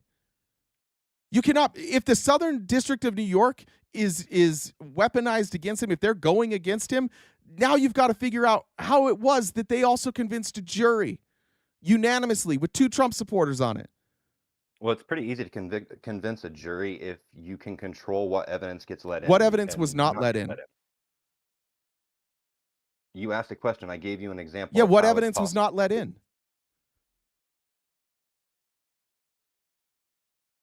So you don't know. This is the thing. This is why like I can't figure you guys out. And it was fair for you to say like overgeneralizing that people had daddy issues, but I can't figure out why the fuck none of you are willing to address reality. You are so convinced that Donald Trump is a victim, but when I ask you for any specifics at all, you have none. Oh no, I never said he was a victim. So you said he was a victim. Yes, that would make him the victim of a weaponized DOJ. But when I ask you for any evidence that he wasn't guilty of this crime, you come up with nothing. So how is it that you became a person who's convinced Trump is a victim, but you don't have any evidence of it? How'd that happen? Sorry, I choked for a second there. I'm back. Run that by me one more time. How is it that you have come to the conclusion that the DOJ is weaponized without any evidence? Because I was told for 8 or 9 years that the system is weaponized. Yeah. Exactly. You were told something and you believed it. And you don't think for yourself. Well, I was told something by Democrats that the system was weaponized against everybody that it doesn't like. That still doesn't make any sense. It makes no fucking sense, man. This is the dumbest fucking argument. You have no clue what you're talking about. You spent all this time waiting, talking to Jen, all to come up with nothing? Just say, oh, Democrats told me that the system was weaponized. Who did Democrats tell you the system was weaponized against? Black people. The Department of Justice? The poor people. Yes, absolutely. You don't think that our system is weaponized against poor people? You don't think that the system can No, be could you weaponized please, against are you anybody asking that me, it wants are you to be following weaponized up my question with another question? Sir, I'm asking you your I gave you a goddamn direct opinion. answer. I'm asking you your opinion. Are you telling me that you don't believe that the system, the system can you be already weaponized made this, you made this, anybody that it wants why do to you be only weaponized? talk when I talk? Every time I ask you a question, you go silent forever. Because As soon you're as I start talking talking, you start talking. Are you telling me that you think Well, our I justice take a system drink and I is went quiet, and balanced? then you That asked me a like question. that Donald Trump gets the same treatment, or that rich people get the same treatment as poor people in our justice system? I'm saying that the system can be weaponized against anybody and every Okay, individual that it chooses to be I weaponized agree. against. And just like you No, you don't. who would say that not every time a black person is convicted of a crime was it a weaponized justice system. Sometimes black people are guilty of crimes, and I would agree with you. I would say we should look at each of those cases individually and see if there's evidence that it was weaponized against them. That's how I handle it. Right? Maybe not every I agree that there's probably people who don't handle it that way, that anytime they see a black person convicted of a crime, they just say, oh, that must have been racist. I'm sure those people exist. I'm not making that claim. I would look at all of these claims. I would look at all of these claims individually and say, like, is there evidence that this is unfair? And if I had an argument that it was unfair, I'd make that argument. You're making the argument that it's unfair to Trump. And when I've asked you for evidence, you said Democrats said it was weaponized against black people, and the Mueller investigation and Peter Strzok. I'm still waiting for one piece of evidence that says that in this case, the Department of Justice was weaponized against Donald Trump. No, that's all right. What? Oh, sorry. I thought I muted. I was talking to somebody else. Are you here for a conversation? What the fuck, man? This is my job. Yes, I'm giving you my platform. I understand it's your job. Okay, but so it's can you not answer a my question, job. please? And I have. So can you answer the question that I just asked?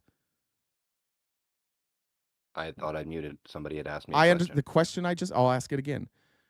Is there any evidence that you can point to from this case that would lead you to believe that Donald Trump, that the Department of Justice, which, by the way, you've already answered this question because it was the Southern District of New York and not the Department of Justice.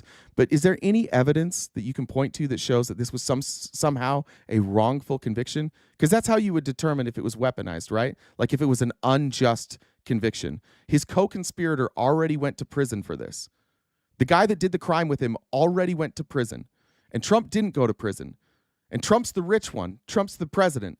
It seems an awful lot like Trump had some privilege because of his position as president and his wealth. Oh, absolutely. That's politics Okay. in a nutshell. So do you think the wealth and the power? I understand. And you're doing whataboutism again because it seems to be like your default setting. But if you are somebody who is legitimately that you care about our government being held accountable, then it might be a good idea to hold people accountable, bud. It might be a good idea to not play whataboutism every time somebody brings up a crime that Trump committed, because you look like a fanboy. It's bizarre. So what is the path forward then for holding someone accountable? You need to. I don't know. Like we should maybe change the rules that if you're a convicted felon or if you're on trial for a felony, maybe you can't run for president. I could see problems with that. I would end Citizens United tomorrow. I would sign on to the legislation that AOC and Matt Gaetz tried to push through, that Josh Hawley now has picked up with AOC, that says that members of Congress can't trade stocks.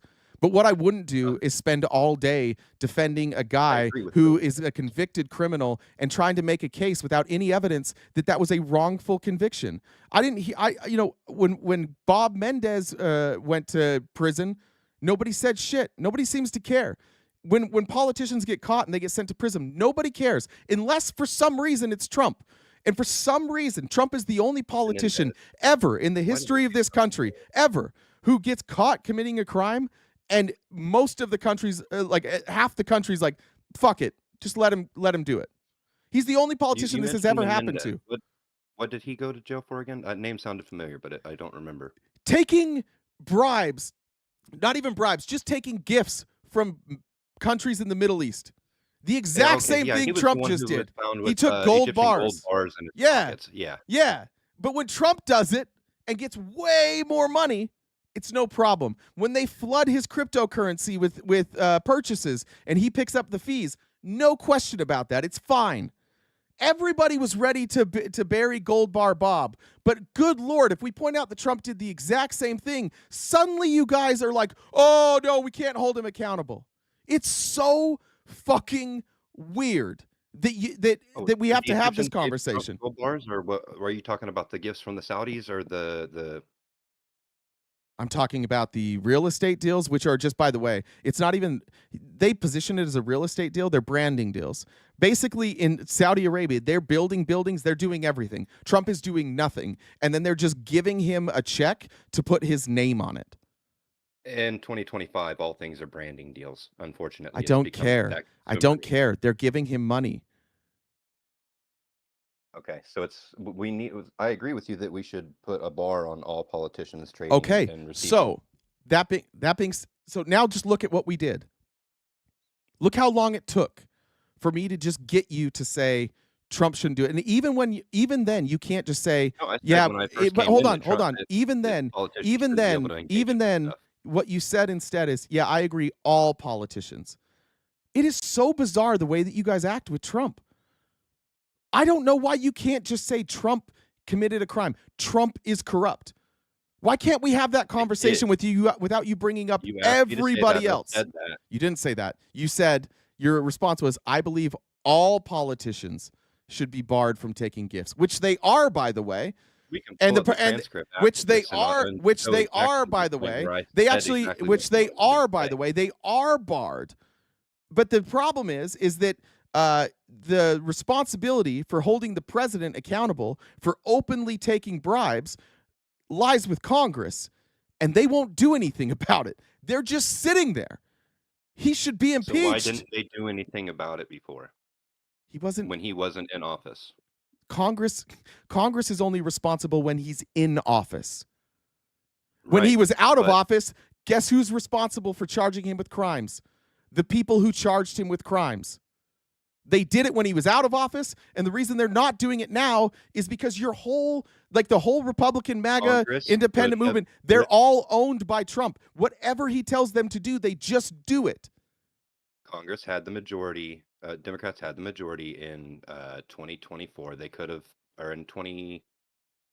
Let's see. It started in 2022, and then in 2024, I believe it was split in the Senate. Dude, who was the president in 2022? Biden. But I'm saying they could have changed the law. Congress could have changed the law's the law already there. The law exists. The law already exists. The president cannot. It's called the emoluments clause. It already exists. The problem that we have is not that there's no law, it's that Republicans won't hold him accountable. The law is already there.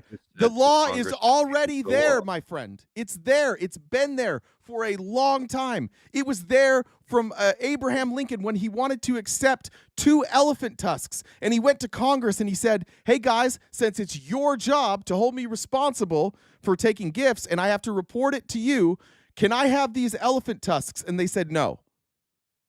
It's existed for a century. But Republicans are not allowed, and you are not allowed, and the Republicans of the chat, none of you are ever allowed to say Trump is a criminal or does anything bad. You're not allowed to do it. And it's the most batshit crazy thing I've ever seen. This is way more brainwashy than the actual cult that I grew up in. At least the cult that I grew up in, like the current leader of the church didn't have child brides. The current leader of the church didn't burn down printing presses. So there was at least this part of them that was like, that was in the past. We're not like that anymore. But this is happening now in front of your faces. And you're like, no. Why? What is it about Donald Trump that puts you guys in a position where you are unwilling to hold him to the same laws that Bob Menendez had to do? Joe Biden, you had 4 years to do it with Joe Biden. He was investigated for 4 straight years by the Congress. This same Congress investigated Joe Biden and his son, and they refused to investigate Donald Trump. The same people. Why? Oh, now you're doing whataboutism. No. I'm not doing a whataboutism. No. I'm asking you. I'm asking. I'm not doing a whataboutism. A whataboutism. I don't think you know what a whataboutism is. A whataboutism would be if you ask me a question and I refuse to answer it by saying what about this instead, and I move it. I'm asking you for consistency's sake. If the same Congress was willing to investigate Joe Biden, why is it that you think, your opinion, why is it that you think those same people aren't investigating Trump? You said that they did. No, I didn't. I said... Okay, so why didn't they? Why aren't they? I don't know. I'm why asking you. didn't I don't they? know why they aren't. Are you talking about when Okay, Trump I was in know- office the first time? Yes. They did. He got impeached twice. Okay. So why was he allowed to continue to run in 2024? Because you can be a convicted felon and run for office. You can be Oh, impeached. so You can be he- impeached and run for office. Okay. But so he that's used not the question. The question is, loophole. my question is, why don't you guys hold him accountable? And you went to whataboutism. Well, why didn't they do it before? I'm asking you right now why it is that you think they're not holding him accountable. It's clear why they're not. Why? As far as right now, Why? because they're trying to make up for lost time. In their eyes, they're trying to get other things done. So they're overlooking his crimes so that they can get what they want done. Did you not just see the? I'm just wondering if that. I'm just wondering if that's what you're meaning. I'm trying to interpret what you're meaning. Are you saying that what they're doing right now is they're refusing to investigate him because saying that people have limited amounts of time in the day to do things, and so it's just and they it's would not rather important. pad their own pockets. I agree. It's corrupt. I agree. The GOP would rather line their own pockets And I don't think that than that's investigate. exclusive to the GOP, but you do Well, for whatever reason, and I'm trying to figure out why. Except for the Democrats were involved in the impeachment proceedings. Joe Biden didn't kill the investigation into his son. He let that go on. Joe Biden into his family? Not one. He didn't once. In fact, Okay, he sat down and he was deposed by the inspector he didn't general. tell the Secret Service to stop the investigation into the cocaine that was found in the White House. No. So why did they stop it? Is it stopped? They stopped the investigation. Says who? They stopped the investigation last year, and it just Can started up again. Let me ask you. So I'll answer that. Here, I'll send you the link. I don't think that matters. Do you care that cocaine was You in don't the White think House? that cocaine was found in the White House? No, is I a don't think it problem? matters. I think they're all doing drugs. You don't think? Okay, but you don't think that that's a problem for security reasons? No. That somebody could get a controlled substance into the White House? No, I don't care. Without anybody knowing it? No, I don't care. Okay. Why? You know Why is that a big how- deal? Because anthrax could be smuggled in basically the same way. Sure. It's a small white powder in it. And you don't think that's a security issue? No, I don't think it matters who had the cocaine. Okay. But it got in there somehow. Yeah, probably in someone's That's the pocket. issue. Probably in someone's pocket. Right. I don't. Yeah. So beef up your security measures. There's security. Right. There's lapses in security. And in order to figure out. That's not where the those lapses are, investigation. you need to That's not the investigation. The investigation would be like. How do you know? Why are where we it talking came in about this? from if you Jesus don't know Christ, who dude, brought you're it good at this. in? I got to give you credit. You're good at this. We're now on to the cocaine. You will talk about anything but fucking Because it's Donald an Trump. interesting You will talk topic. about anything but Donald Trump. This is actually insane, dude. You're actually like insane. You will not talk about Donald Trump. Why the fuck? Every time I bring up Donald Trump, you change the subject. What the fuck is wrong with you? I don't think there's anything wrong. Then why won't I you just think talk that that's about how a it? conversation Why won't you happens. talk about it? I think that's how a conversation happens. A conversation. That's how a conversation happens with Trump. I bet you, if we talked about the investigation of the cocaine, we could talk about it for an hour, and you would never change the subject. You are so. All of you are so crazy about Donald Trump. And I don't know if it's a fear thing. Like when I stopped believing in Jesus, one of the hard things for me is like if I said like Jesus Christ or God damn, or if I mocked religion, there was like this thing inside of me that I had been conditioned to think that was a sin and it was bad. And like I would be damned forever if I mocked religion at all. And it took me a long time to get over that. For a long time, I wouldn't do it.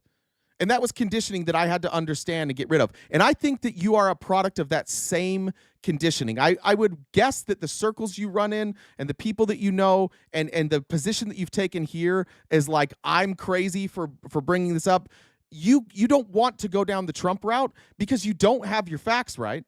And you don't want to be on the record of either being wrong or saying something bad about Trump. I can't figure out which one it is.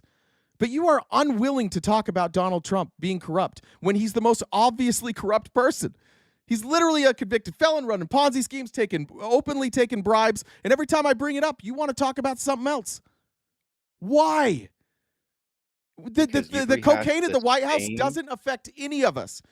Donald Trump possibly being beholden to foreign entities affects all of us, and you won't talk about it.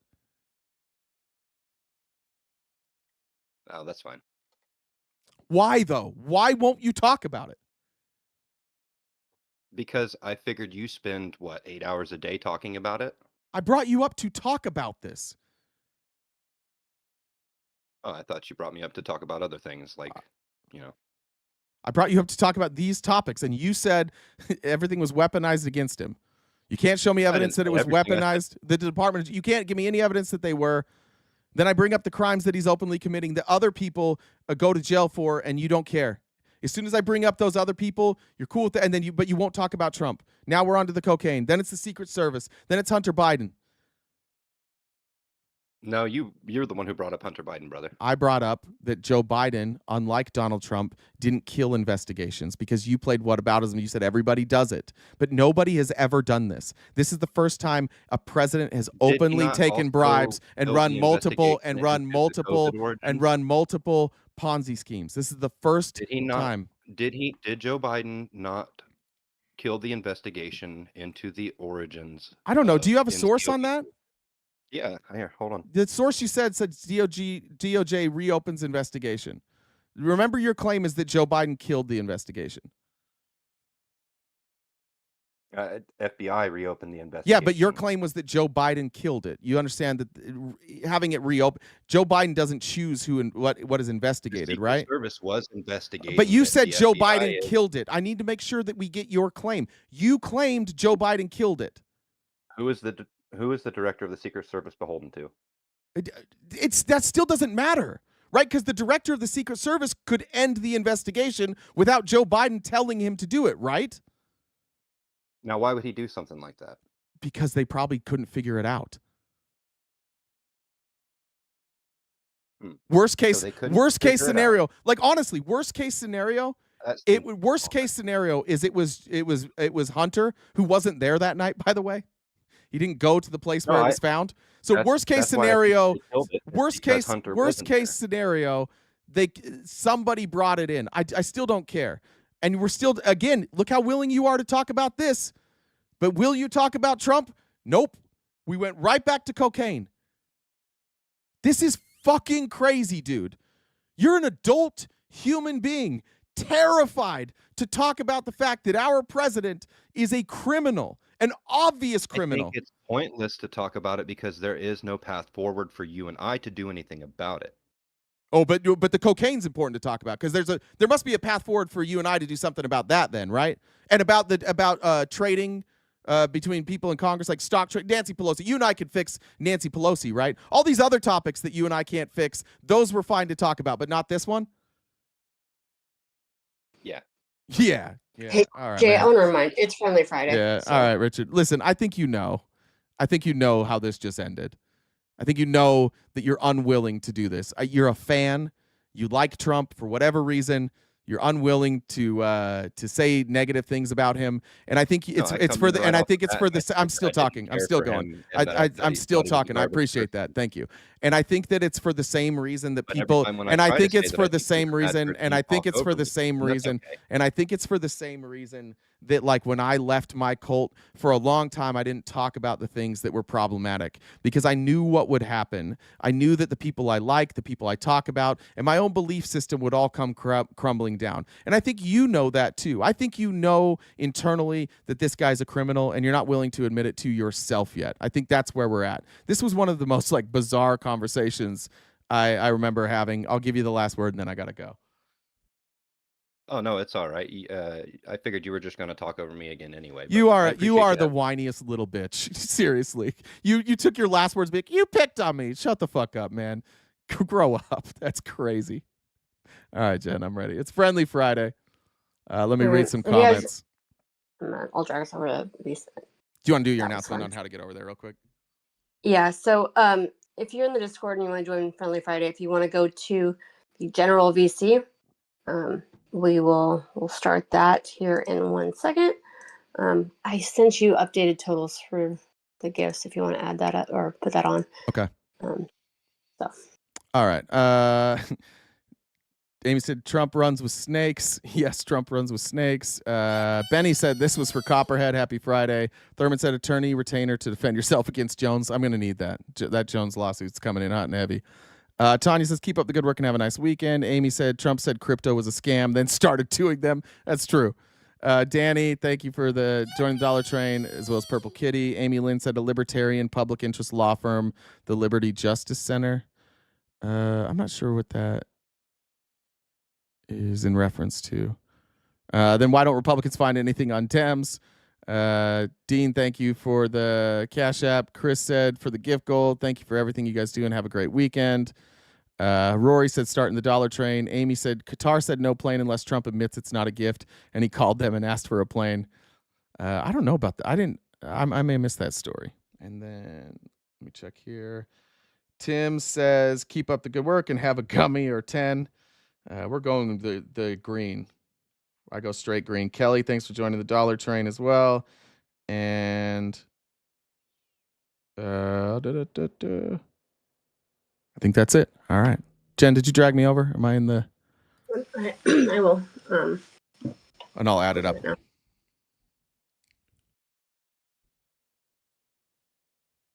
Jen, the total you gave me, does that include the last two that you also sent me?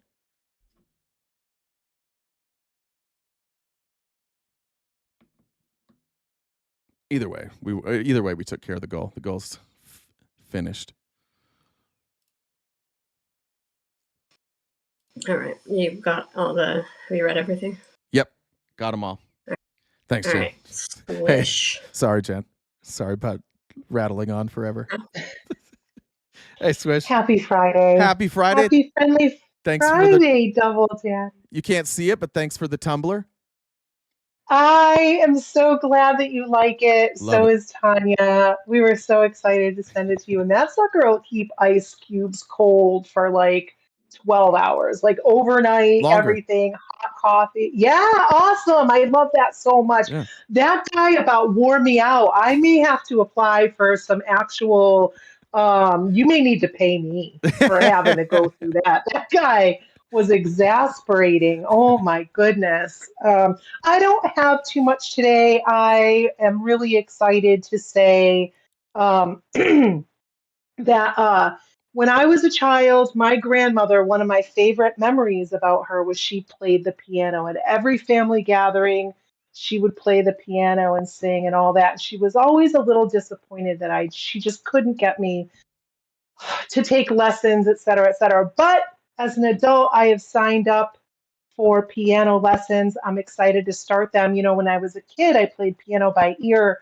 But going forward, I'm going to use my hands.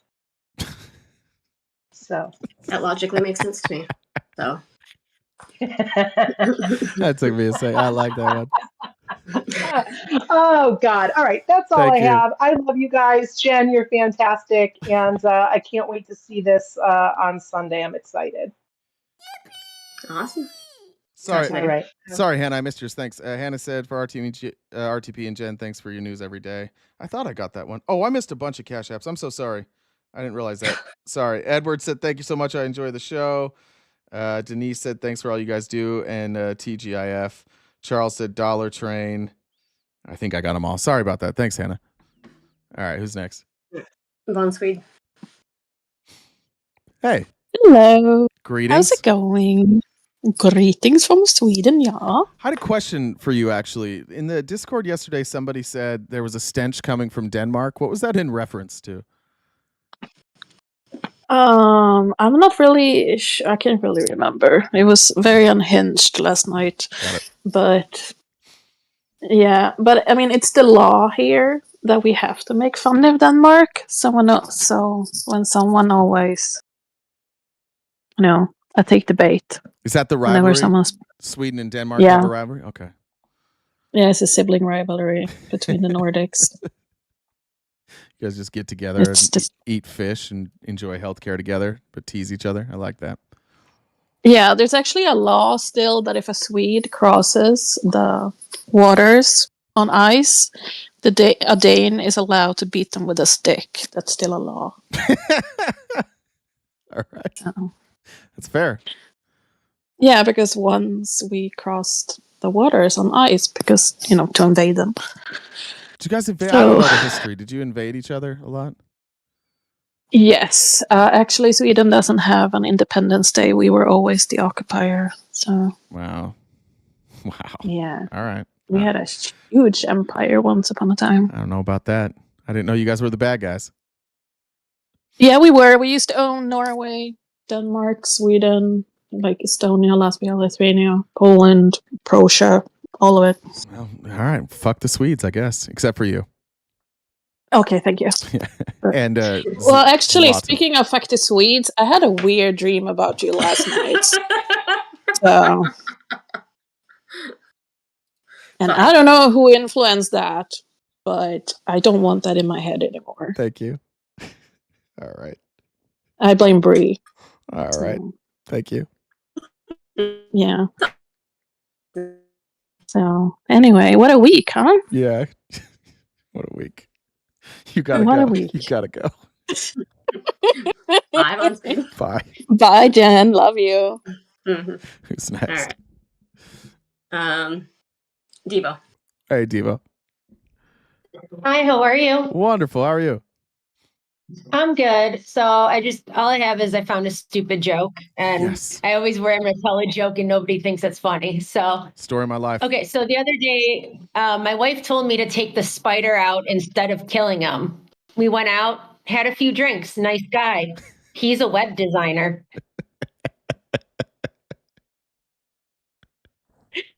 So stupid. I was scrolling on Facebook and I saw it. I was like, I'm going to save that. That is my kind of humor. I love that.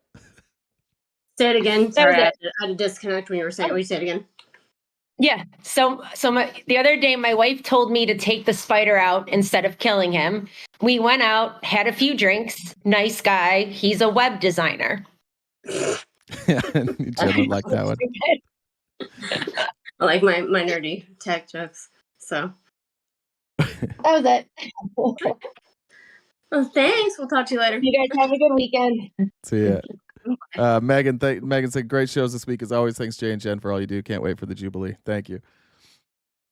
Positive impact. Hey. Hey. Welcome. Yeah, thank you. As per usual, I missed most of the show, but wanted to jump on. I did finally figure out how to subscribe using my Amazon Prime on Twitch, so I will be joining for the Jubilee. I'm very excited about that. I am too. I think it's gonna be good. I know someone who made a video a while back on how to subscribe with their Prime sub. I just need to find it so that we can show people how to do it. It's pretty easy once you figure it out. Yeah, I mean, even the instructions online were super confusing, and I finally, it took me quite a bit of digging around to find it. But once I did it, then it's like, oh, okay, that makes sense now. But anyways, You just got to have a Jen. That's what I have. That's how I do things. I know. Yeah, you need a Jen. Yeah. Yeah. I mean, for a price, you too maybe can have a Jen. Ooh. But yeah, I do listen to all your shows in the evening as I'm cooking dinner and winding down, and just keep bringing the facts. And it just is amazing to me, how much they can justify things and be okay with things that they were so not okay with if it were Biden. But if it's Trump, it's just fine. And it's just Yeah, it's gets baffling. so tiring. It is. It's exhausting and it's baffling. But I don't know how to fix it. They throw away their own self-interest for the sake of this one man. That's and the it's weirdest. Just it's and I know that they're going to wake up one day and just be like, what the hell was I thinking? How did I go down this path? But I don't think there's any way to save them. But we all have to go down with them is the hard part. I just think it's one by one. People get for me, I didn't think I would ever leave a cult, and there's people that left that you never do, and then there's just one thing hits them. Something will tug at their heartstrings. Something will personally affect them or somebody they love, and that's usually then once you're open to the idea that maybe this person is harmful, it makes it a lot easier. But yeah, it takes time, and you just have to be patient. Like people just they'll find it eventually, or deny that they were ever part of it. One of the two. Yeah, one of the two. Yeah, my cousin will not be able to deny it. She's been so public on Facebook and fighting everyone in our family over it that it's never going to go away for her. And maybe she'll never admit it either. But and she, out of all of my cousins, she's the one that's going to be the most impacted. Like she's the most on the edge of financial insecurity, and she has an autistic son. It's just like I just don't I don't get it. Like she's going to pay the biggest price. So that sucks. Yeah.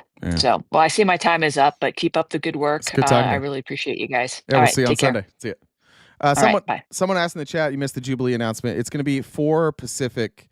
And if you're a subscriber either on YouTube, TikTok, or Twitch, we'll have the event for subscribers. And then on Monday, we'll show the replay of the reaction. So Monday's live. It will be at the normal time.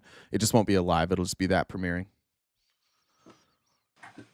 Yeah, I'll have to see if anyone's in here that is a TikTok subscriber.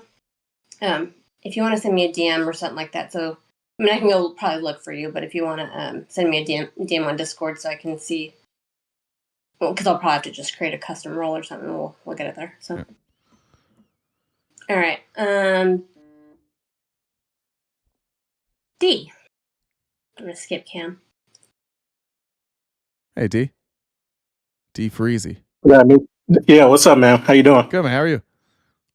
Good. Yeah, I used to be on TikTok, and then I switched over here to YouTube. I'm Devin in the YouTube chat. Devin with the Y? Yes, sir. Yes, sir. Nice to meet you. You as well, my brother. So earlier this week, you were talking about Born in the USA. Yeah. Yeah. And it got me thinking. So there's this band called MGMT. Have you heard of them? You've probably heard their songs if you can. They do like Electric Feel, Kids, that type of stuff. But anyway, so they in 2016 they made a song called Little Dark Age, and it was basically in response to Trump becoming president. It was a critique of that whole thing. But now the right has kind of started to co-opt that song as well. Jesus. And so when you brought that up, it got me thinking about that too, because they've even came out and spoken about that. But it just got me thinking how the right really doesn't make art that's worth consuming. So they have to kind of co-opt and take the left's. I guess. Well, it's because art is generally like it's like art is usually critical of like the power structures, and if you're a conservative and you want to conserve the power structures that are there, you're always going to be on the other side of art. Exactly. And I guess in some roundabout way, they think Trump is kind of counterculture, which maybe he kind of was when he first came onto the scene, but now it's like. I don't know. It's strange. It's very strange. So, and then I had a guy arguing with me on Twitter about Tolkien, saying, "Well, the greatest writer of all time is Christian conservative J.R.R. Tolkien." And I'm like, "Wow, yes, he was Christian, and I guess for the time he was considered conservative. I mean, he stopped the Nazis from publishing his books. He was very critical of the South African apartheid, like." He definitely, if he was writing today, they would be calling him woke. Anyway, I just wanted to come up here and say that because that had me thinking earlier this week. And I was like, there really aren't any prominent right-wing artists. Maybe there are. Maybe I'm just not thinking of any that. But yeah, like you said. You're forgetting country music. I think that's the only one. Yeah, I guess so. Yeah. I guess you're right. Well, I appreciate you, man. Thanks, man. Good talking to you. Yes, sir. We'll see it. All right, thanks. Cam. Great. He doesn't know. Cam, you're muted, bud. This is my favorite version of Cam, actually.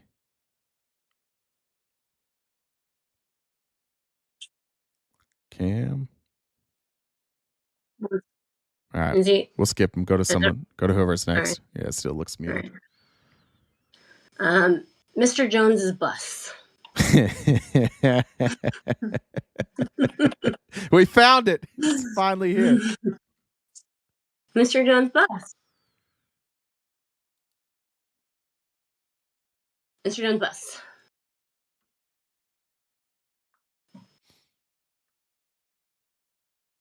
Nick. Ben Shapiro, greatest rapper alive. That's right, Jacob. I'm gonna be honest. Ben Shapiro's rap was way better than I thought it was gonna be. He's a musician, so he has a little bit, or he's played music. I don't know if you call him a musician, so he has a little rhythm. It was better than I expected. Nick, are you gonna say anything, or are you gonna just sit there?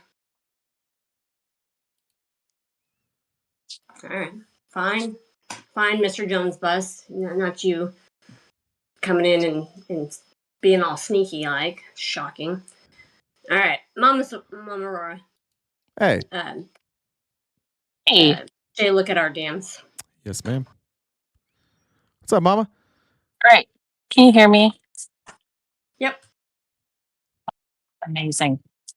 So hi from Hey. Spain. Hi, Spain. And also, holy shit, Jay. If you haven't been here, Jen, if you haven't been here, highly recommend it. I've not been. I have not been to Spain. I have not been to Spain either.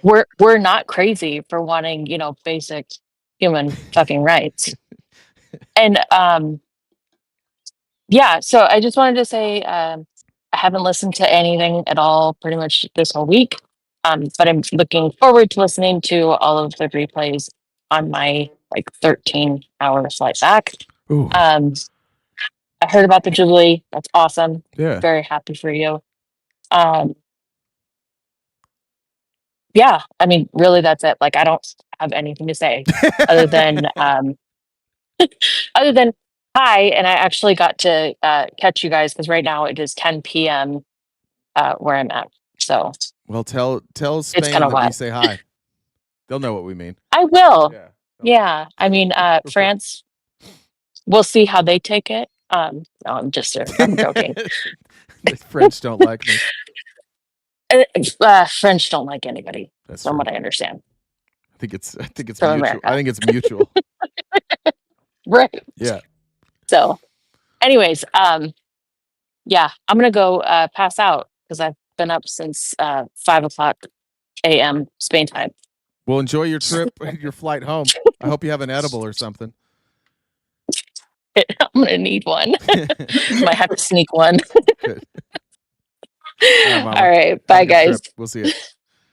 Thanks. Bye. Bye. All right, we'll try Mr. Jones' bus again.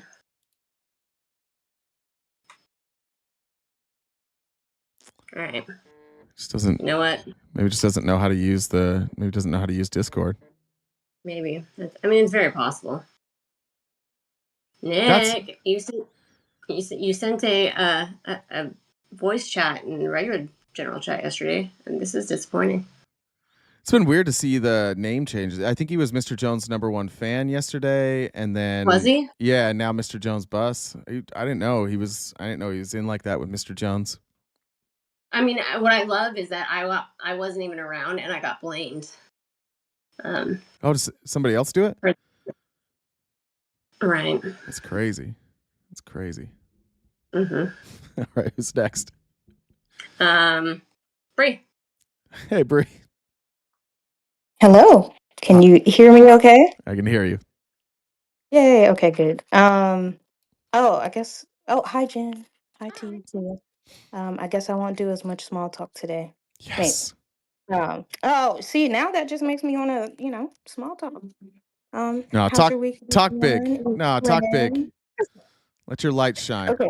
Okay. First thing, that guest was crazy. I don't know what the problem is, but he needs to get his shit together, be an adult, and stop sucking dick. Actually, on that note, I do think that the maggots need to give classes on, how to give the best blowjob because honestly, they're great. They're better than Superhead, like everyone. So I'd even sign up for it because I want to know what's the key. Like, are you doing it from the back? Are you hovering? What are you doing? you know? So I don't know. I do not know. that's number 2. Number 3, because I saw this comment like yesterday, I'm gonna need one of y'all to explain what the hell black fatigue is. And if it's what I think it is, you can go fuck yourself with something sharp. You're Just asking wanted to me? say that. No. Oh, I'm like, Did you say shit. black I fatigue? was like, I I don't said I think so. saw it in the Oh. chat. Oh, yeah. Someone said that. I was like, what the fuck is black fatigue? I don't know what that is. And Have you not heard of what that is? no, not a Really? clue. Let me look. I remember hearing someone talk about it. Let me look it up. Make sure I'm explaining it the way I understand it. Okay. Well, while you look that up, just a PSA. If you too want your dreams to be infiltrated by my thoughts about Jay and smut, just let me know. I can help you out with that. Thank you. So what it's referring to is more or less. So I'm reading the AI overview. Is refers to the cumulative physical, mental, and emotional exhaustion experienced by inequities. It's being weaponized though. So this is like it's like an alt-right thing where what they're saying is like they're tired of hearing about They're tired of black black people being harmed. Ironically, while they can get that out with Trump's dick in their mouth, while they just show up every day and talk about how Donald Trump is a victim. It's like the least self-aware people I've ever seen in my life. I don't get it. Why do they always steal shit? Literally, they have colonizing in their blood because, first of all, you're going to take our music. You're going to take the meaning of things. Like, what the hell is wrong with y'all? I don't know. I don't have a good answer. I don't have a good answer for that. I think it's just sad. When you're mediocre and you don't have an excuse for it, you just blame others. I think that's mostly what it is. Mediocre. Yeah. For people who are curious, I'll put what I was looking at in the general chat. But I've seen people talking about it on different lives and stuff like that. And of course, the right's going to weaponize it. So that tracks. Thanks, Jen. And I know I ran out of time, but can I say 2 last things? Just wanted to shout out the Twitch bays and the cool YouTube people, not the dumbass incels. Fuck Tex and all you maggots. That's all I got. Vibrate. Have a good weekend. Bye. You too. See ya. So a funny, slightly related. There was a guy that came on a while back, and his name was like Beaverton something. Yeah. A while ago, and he's came back like the last couple. Like he wants to come on again. So I more or less am like, hey, listen here, and it wasn't a good conversation, and so he messaged about taking Discord calls, and so I think it was last Friday or whatever, and so he's like, so much for Twitch mods demanding I join. I'm like, you've been here before. We've done this. And so he messages me today, and he's like, so taking calls? I'm like, I'm not bringing you on again. When you came on before, you yelled and steamrolled. It was unproductive. So are you sure about that? That's what RTP does. I'm not... He's like, now you're shielding him from his own behavior? Weird. My DMs can be a wild place. So he went and created a new Discord and added me on a new Discord. Good. I can't wait to talk to him again sometime. It'll be great. So I'm like, kind of creepy that you're making a new Discord username. It's kind of giving stalker. Oh. Well, sorry, Beaver Man. Sorry about that. Yep. All right. Cam, want to try it again? Yeah. There you go.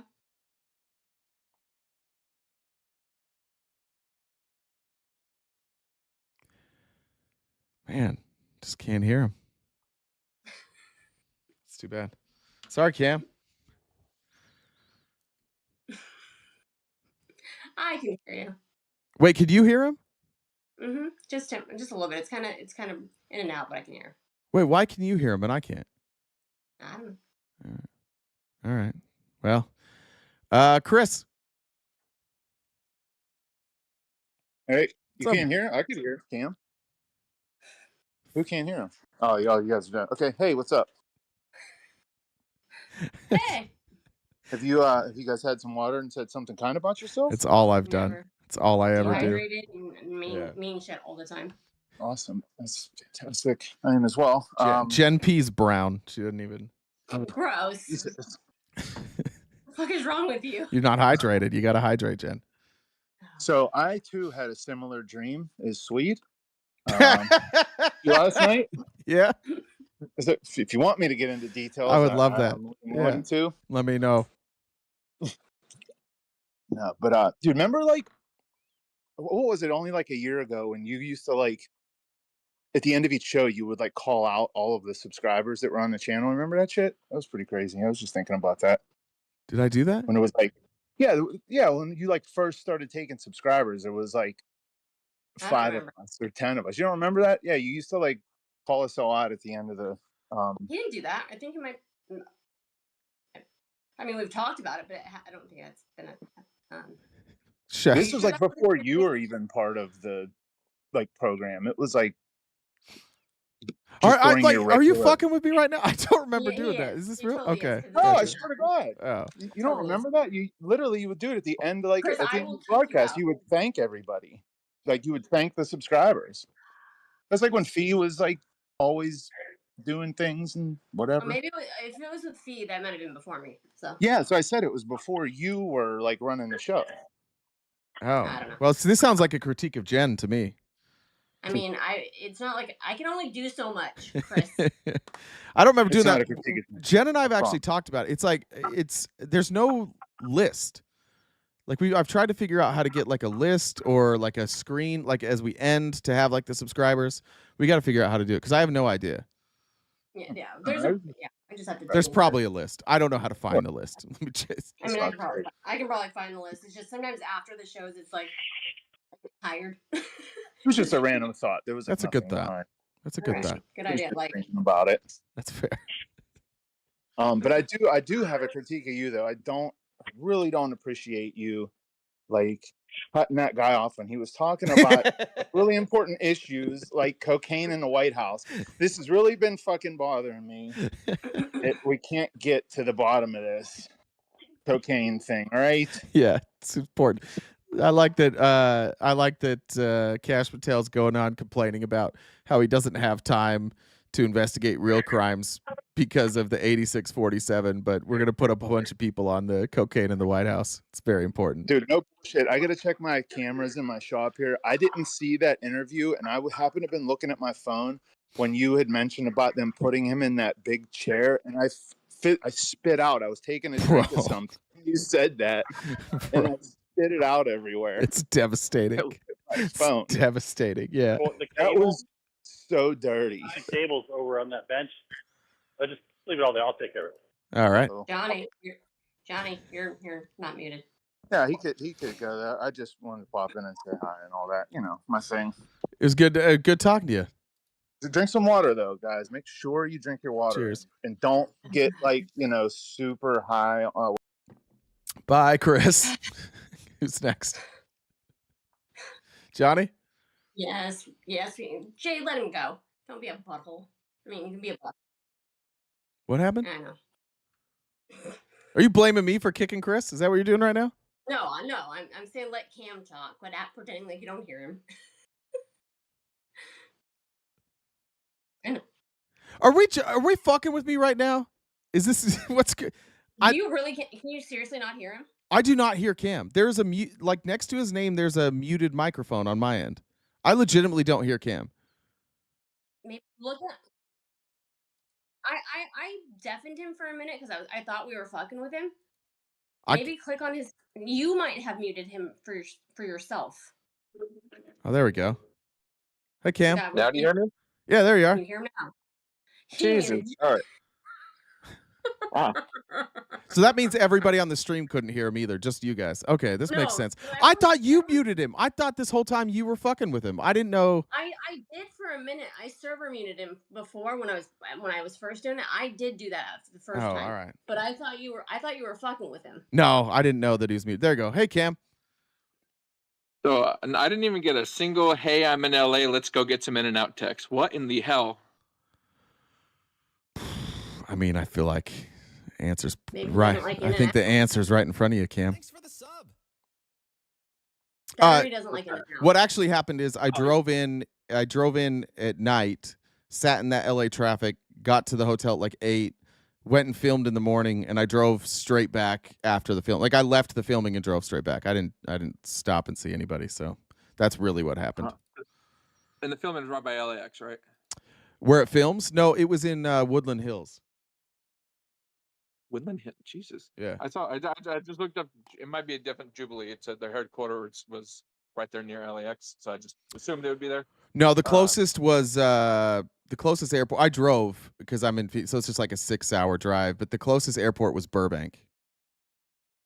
Or maybe Van Nuys, I'm assuming. Van Nuys right there. Maybe, Anyways, yeah. Either way. Yeah. Yeah, you're still in trouble for that. All right. Still My bad.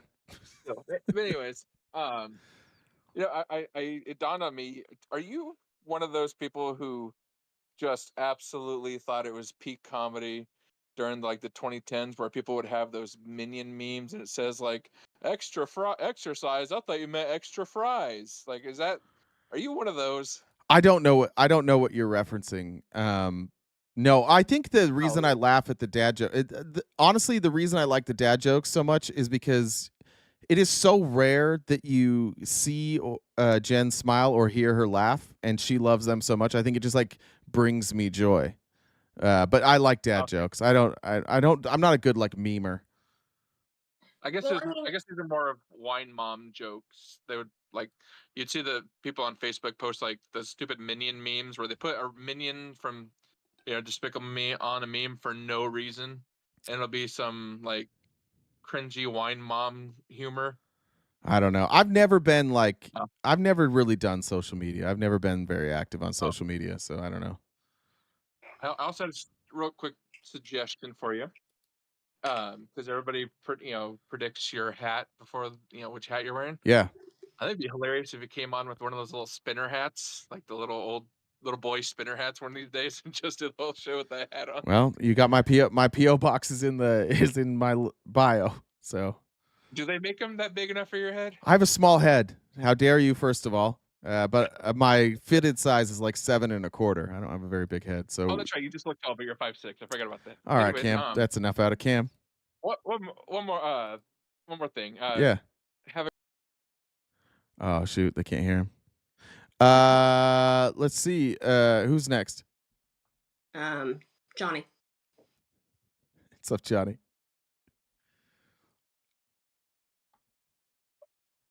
Hold on. I was gonna go outside. Johnny. Oh, all right. Do you hear me now? Yeah. What's up, dude? Now. Okay, cool. Yeah, I had to walk outside. What's going on?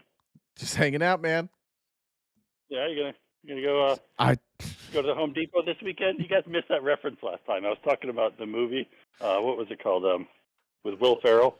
He's like, oh, he did the beer kegs. Remember? He was a beer chugging. Old school. Yeah, old school. Old school. Yeah.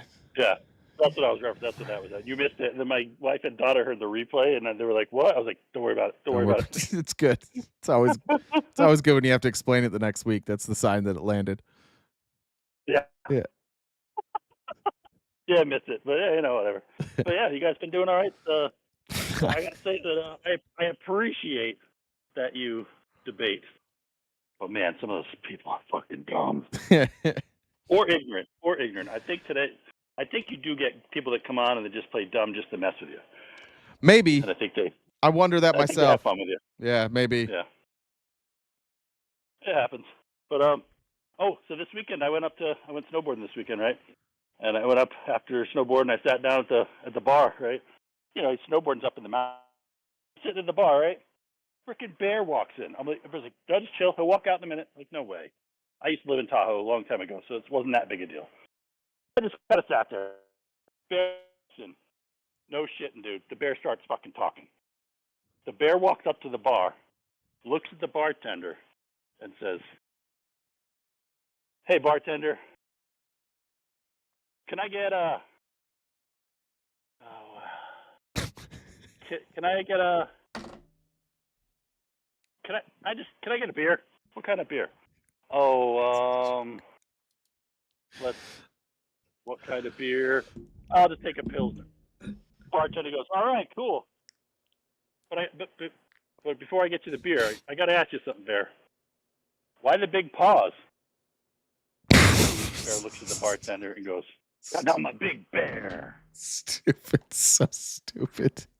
You gotta go. Sorry, you gotta go. All right, love you guys. Gotta go. Love you. Took so long.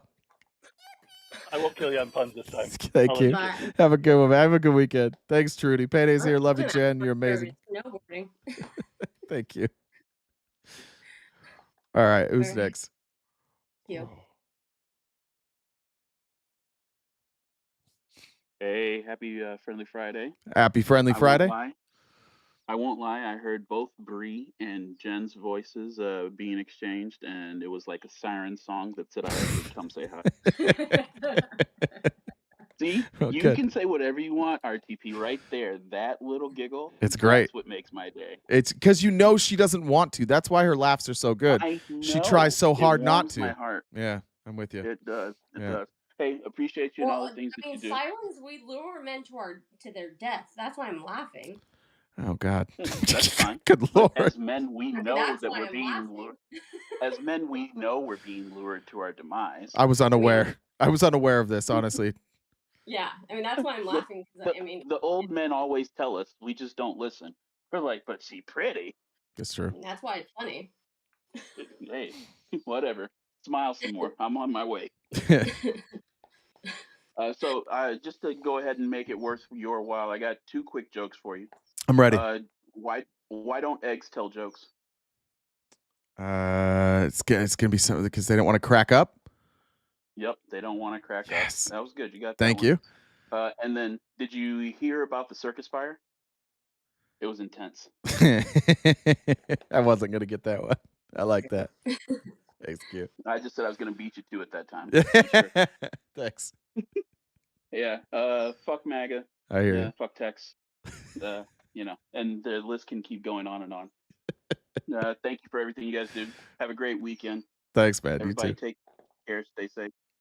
You too. Thanks, dude. Is that it, Jed? That's it. All right. Any last words?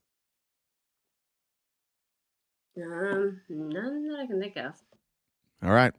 We'll probably announce it in the Discord, and then we'll make posts about reminders for the Jubilee thing. We'll make reminders on TikTok. Can we post shit on Twitch? I don't even know. I know you can do it on. Okay. Yeah, you can. Done it before. We'll do that.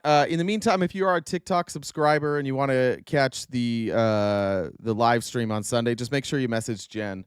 Because I was dumb and got us banned on TikTok today for a week. So unless maybe our TikTok contact can get that reversed, we'll see. So maybe we'll be back. But if not, look for those announcements, and then I'll see you guys either on Sunday or on Tuesday. Just a reminder, I won't be here on Monday, but the rebroadcast of the Jubilee episode will happen at 9:30 on Monday morning. Did I miss anything, Jen? Nope, I think that's all of it. All right. I'm going to go forget this entire week. I'm going to live the rest of this weekend in a cloud. I will miss all of you terribly. Oh, wait, one more thing. I loved when someone said that, don't tell Jen I was high on TikTok. Online. When in the evenings, when are you not? Like, I didn't know. I'm feeling judged right now. Obviously. Yeah. So. All right. Well, I will be. And if you see me on TikTok this weekend, I will certainly be elevated, and I will be on my backup account because I don't have my main account.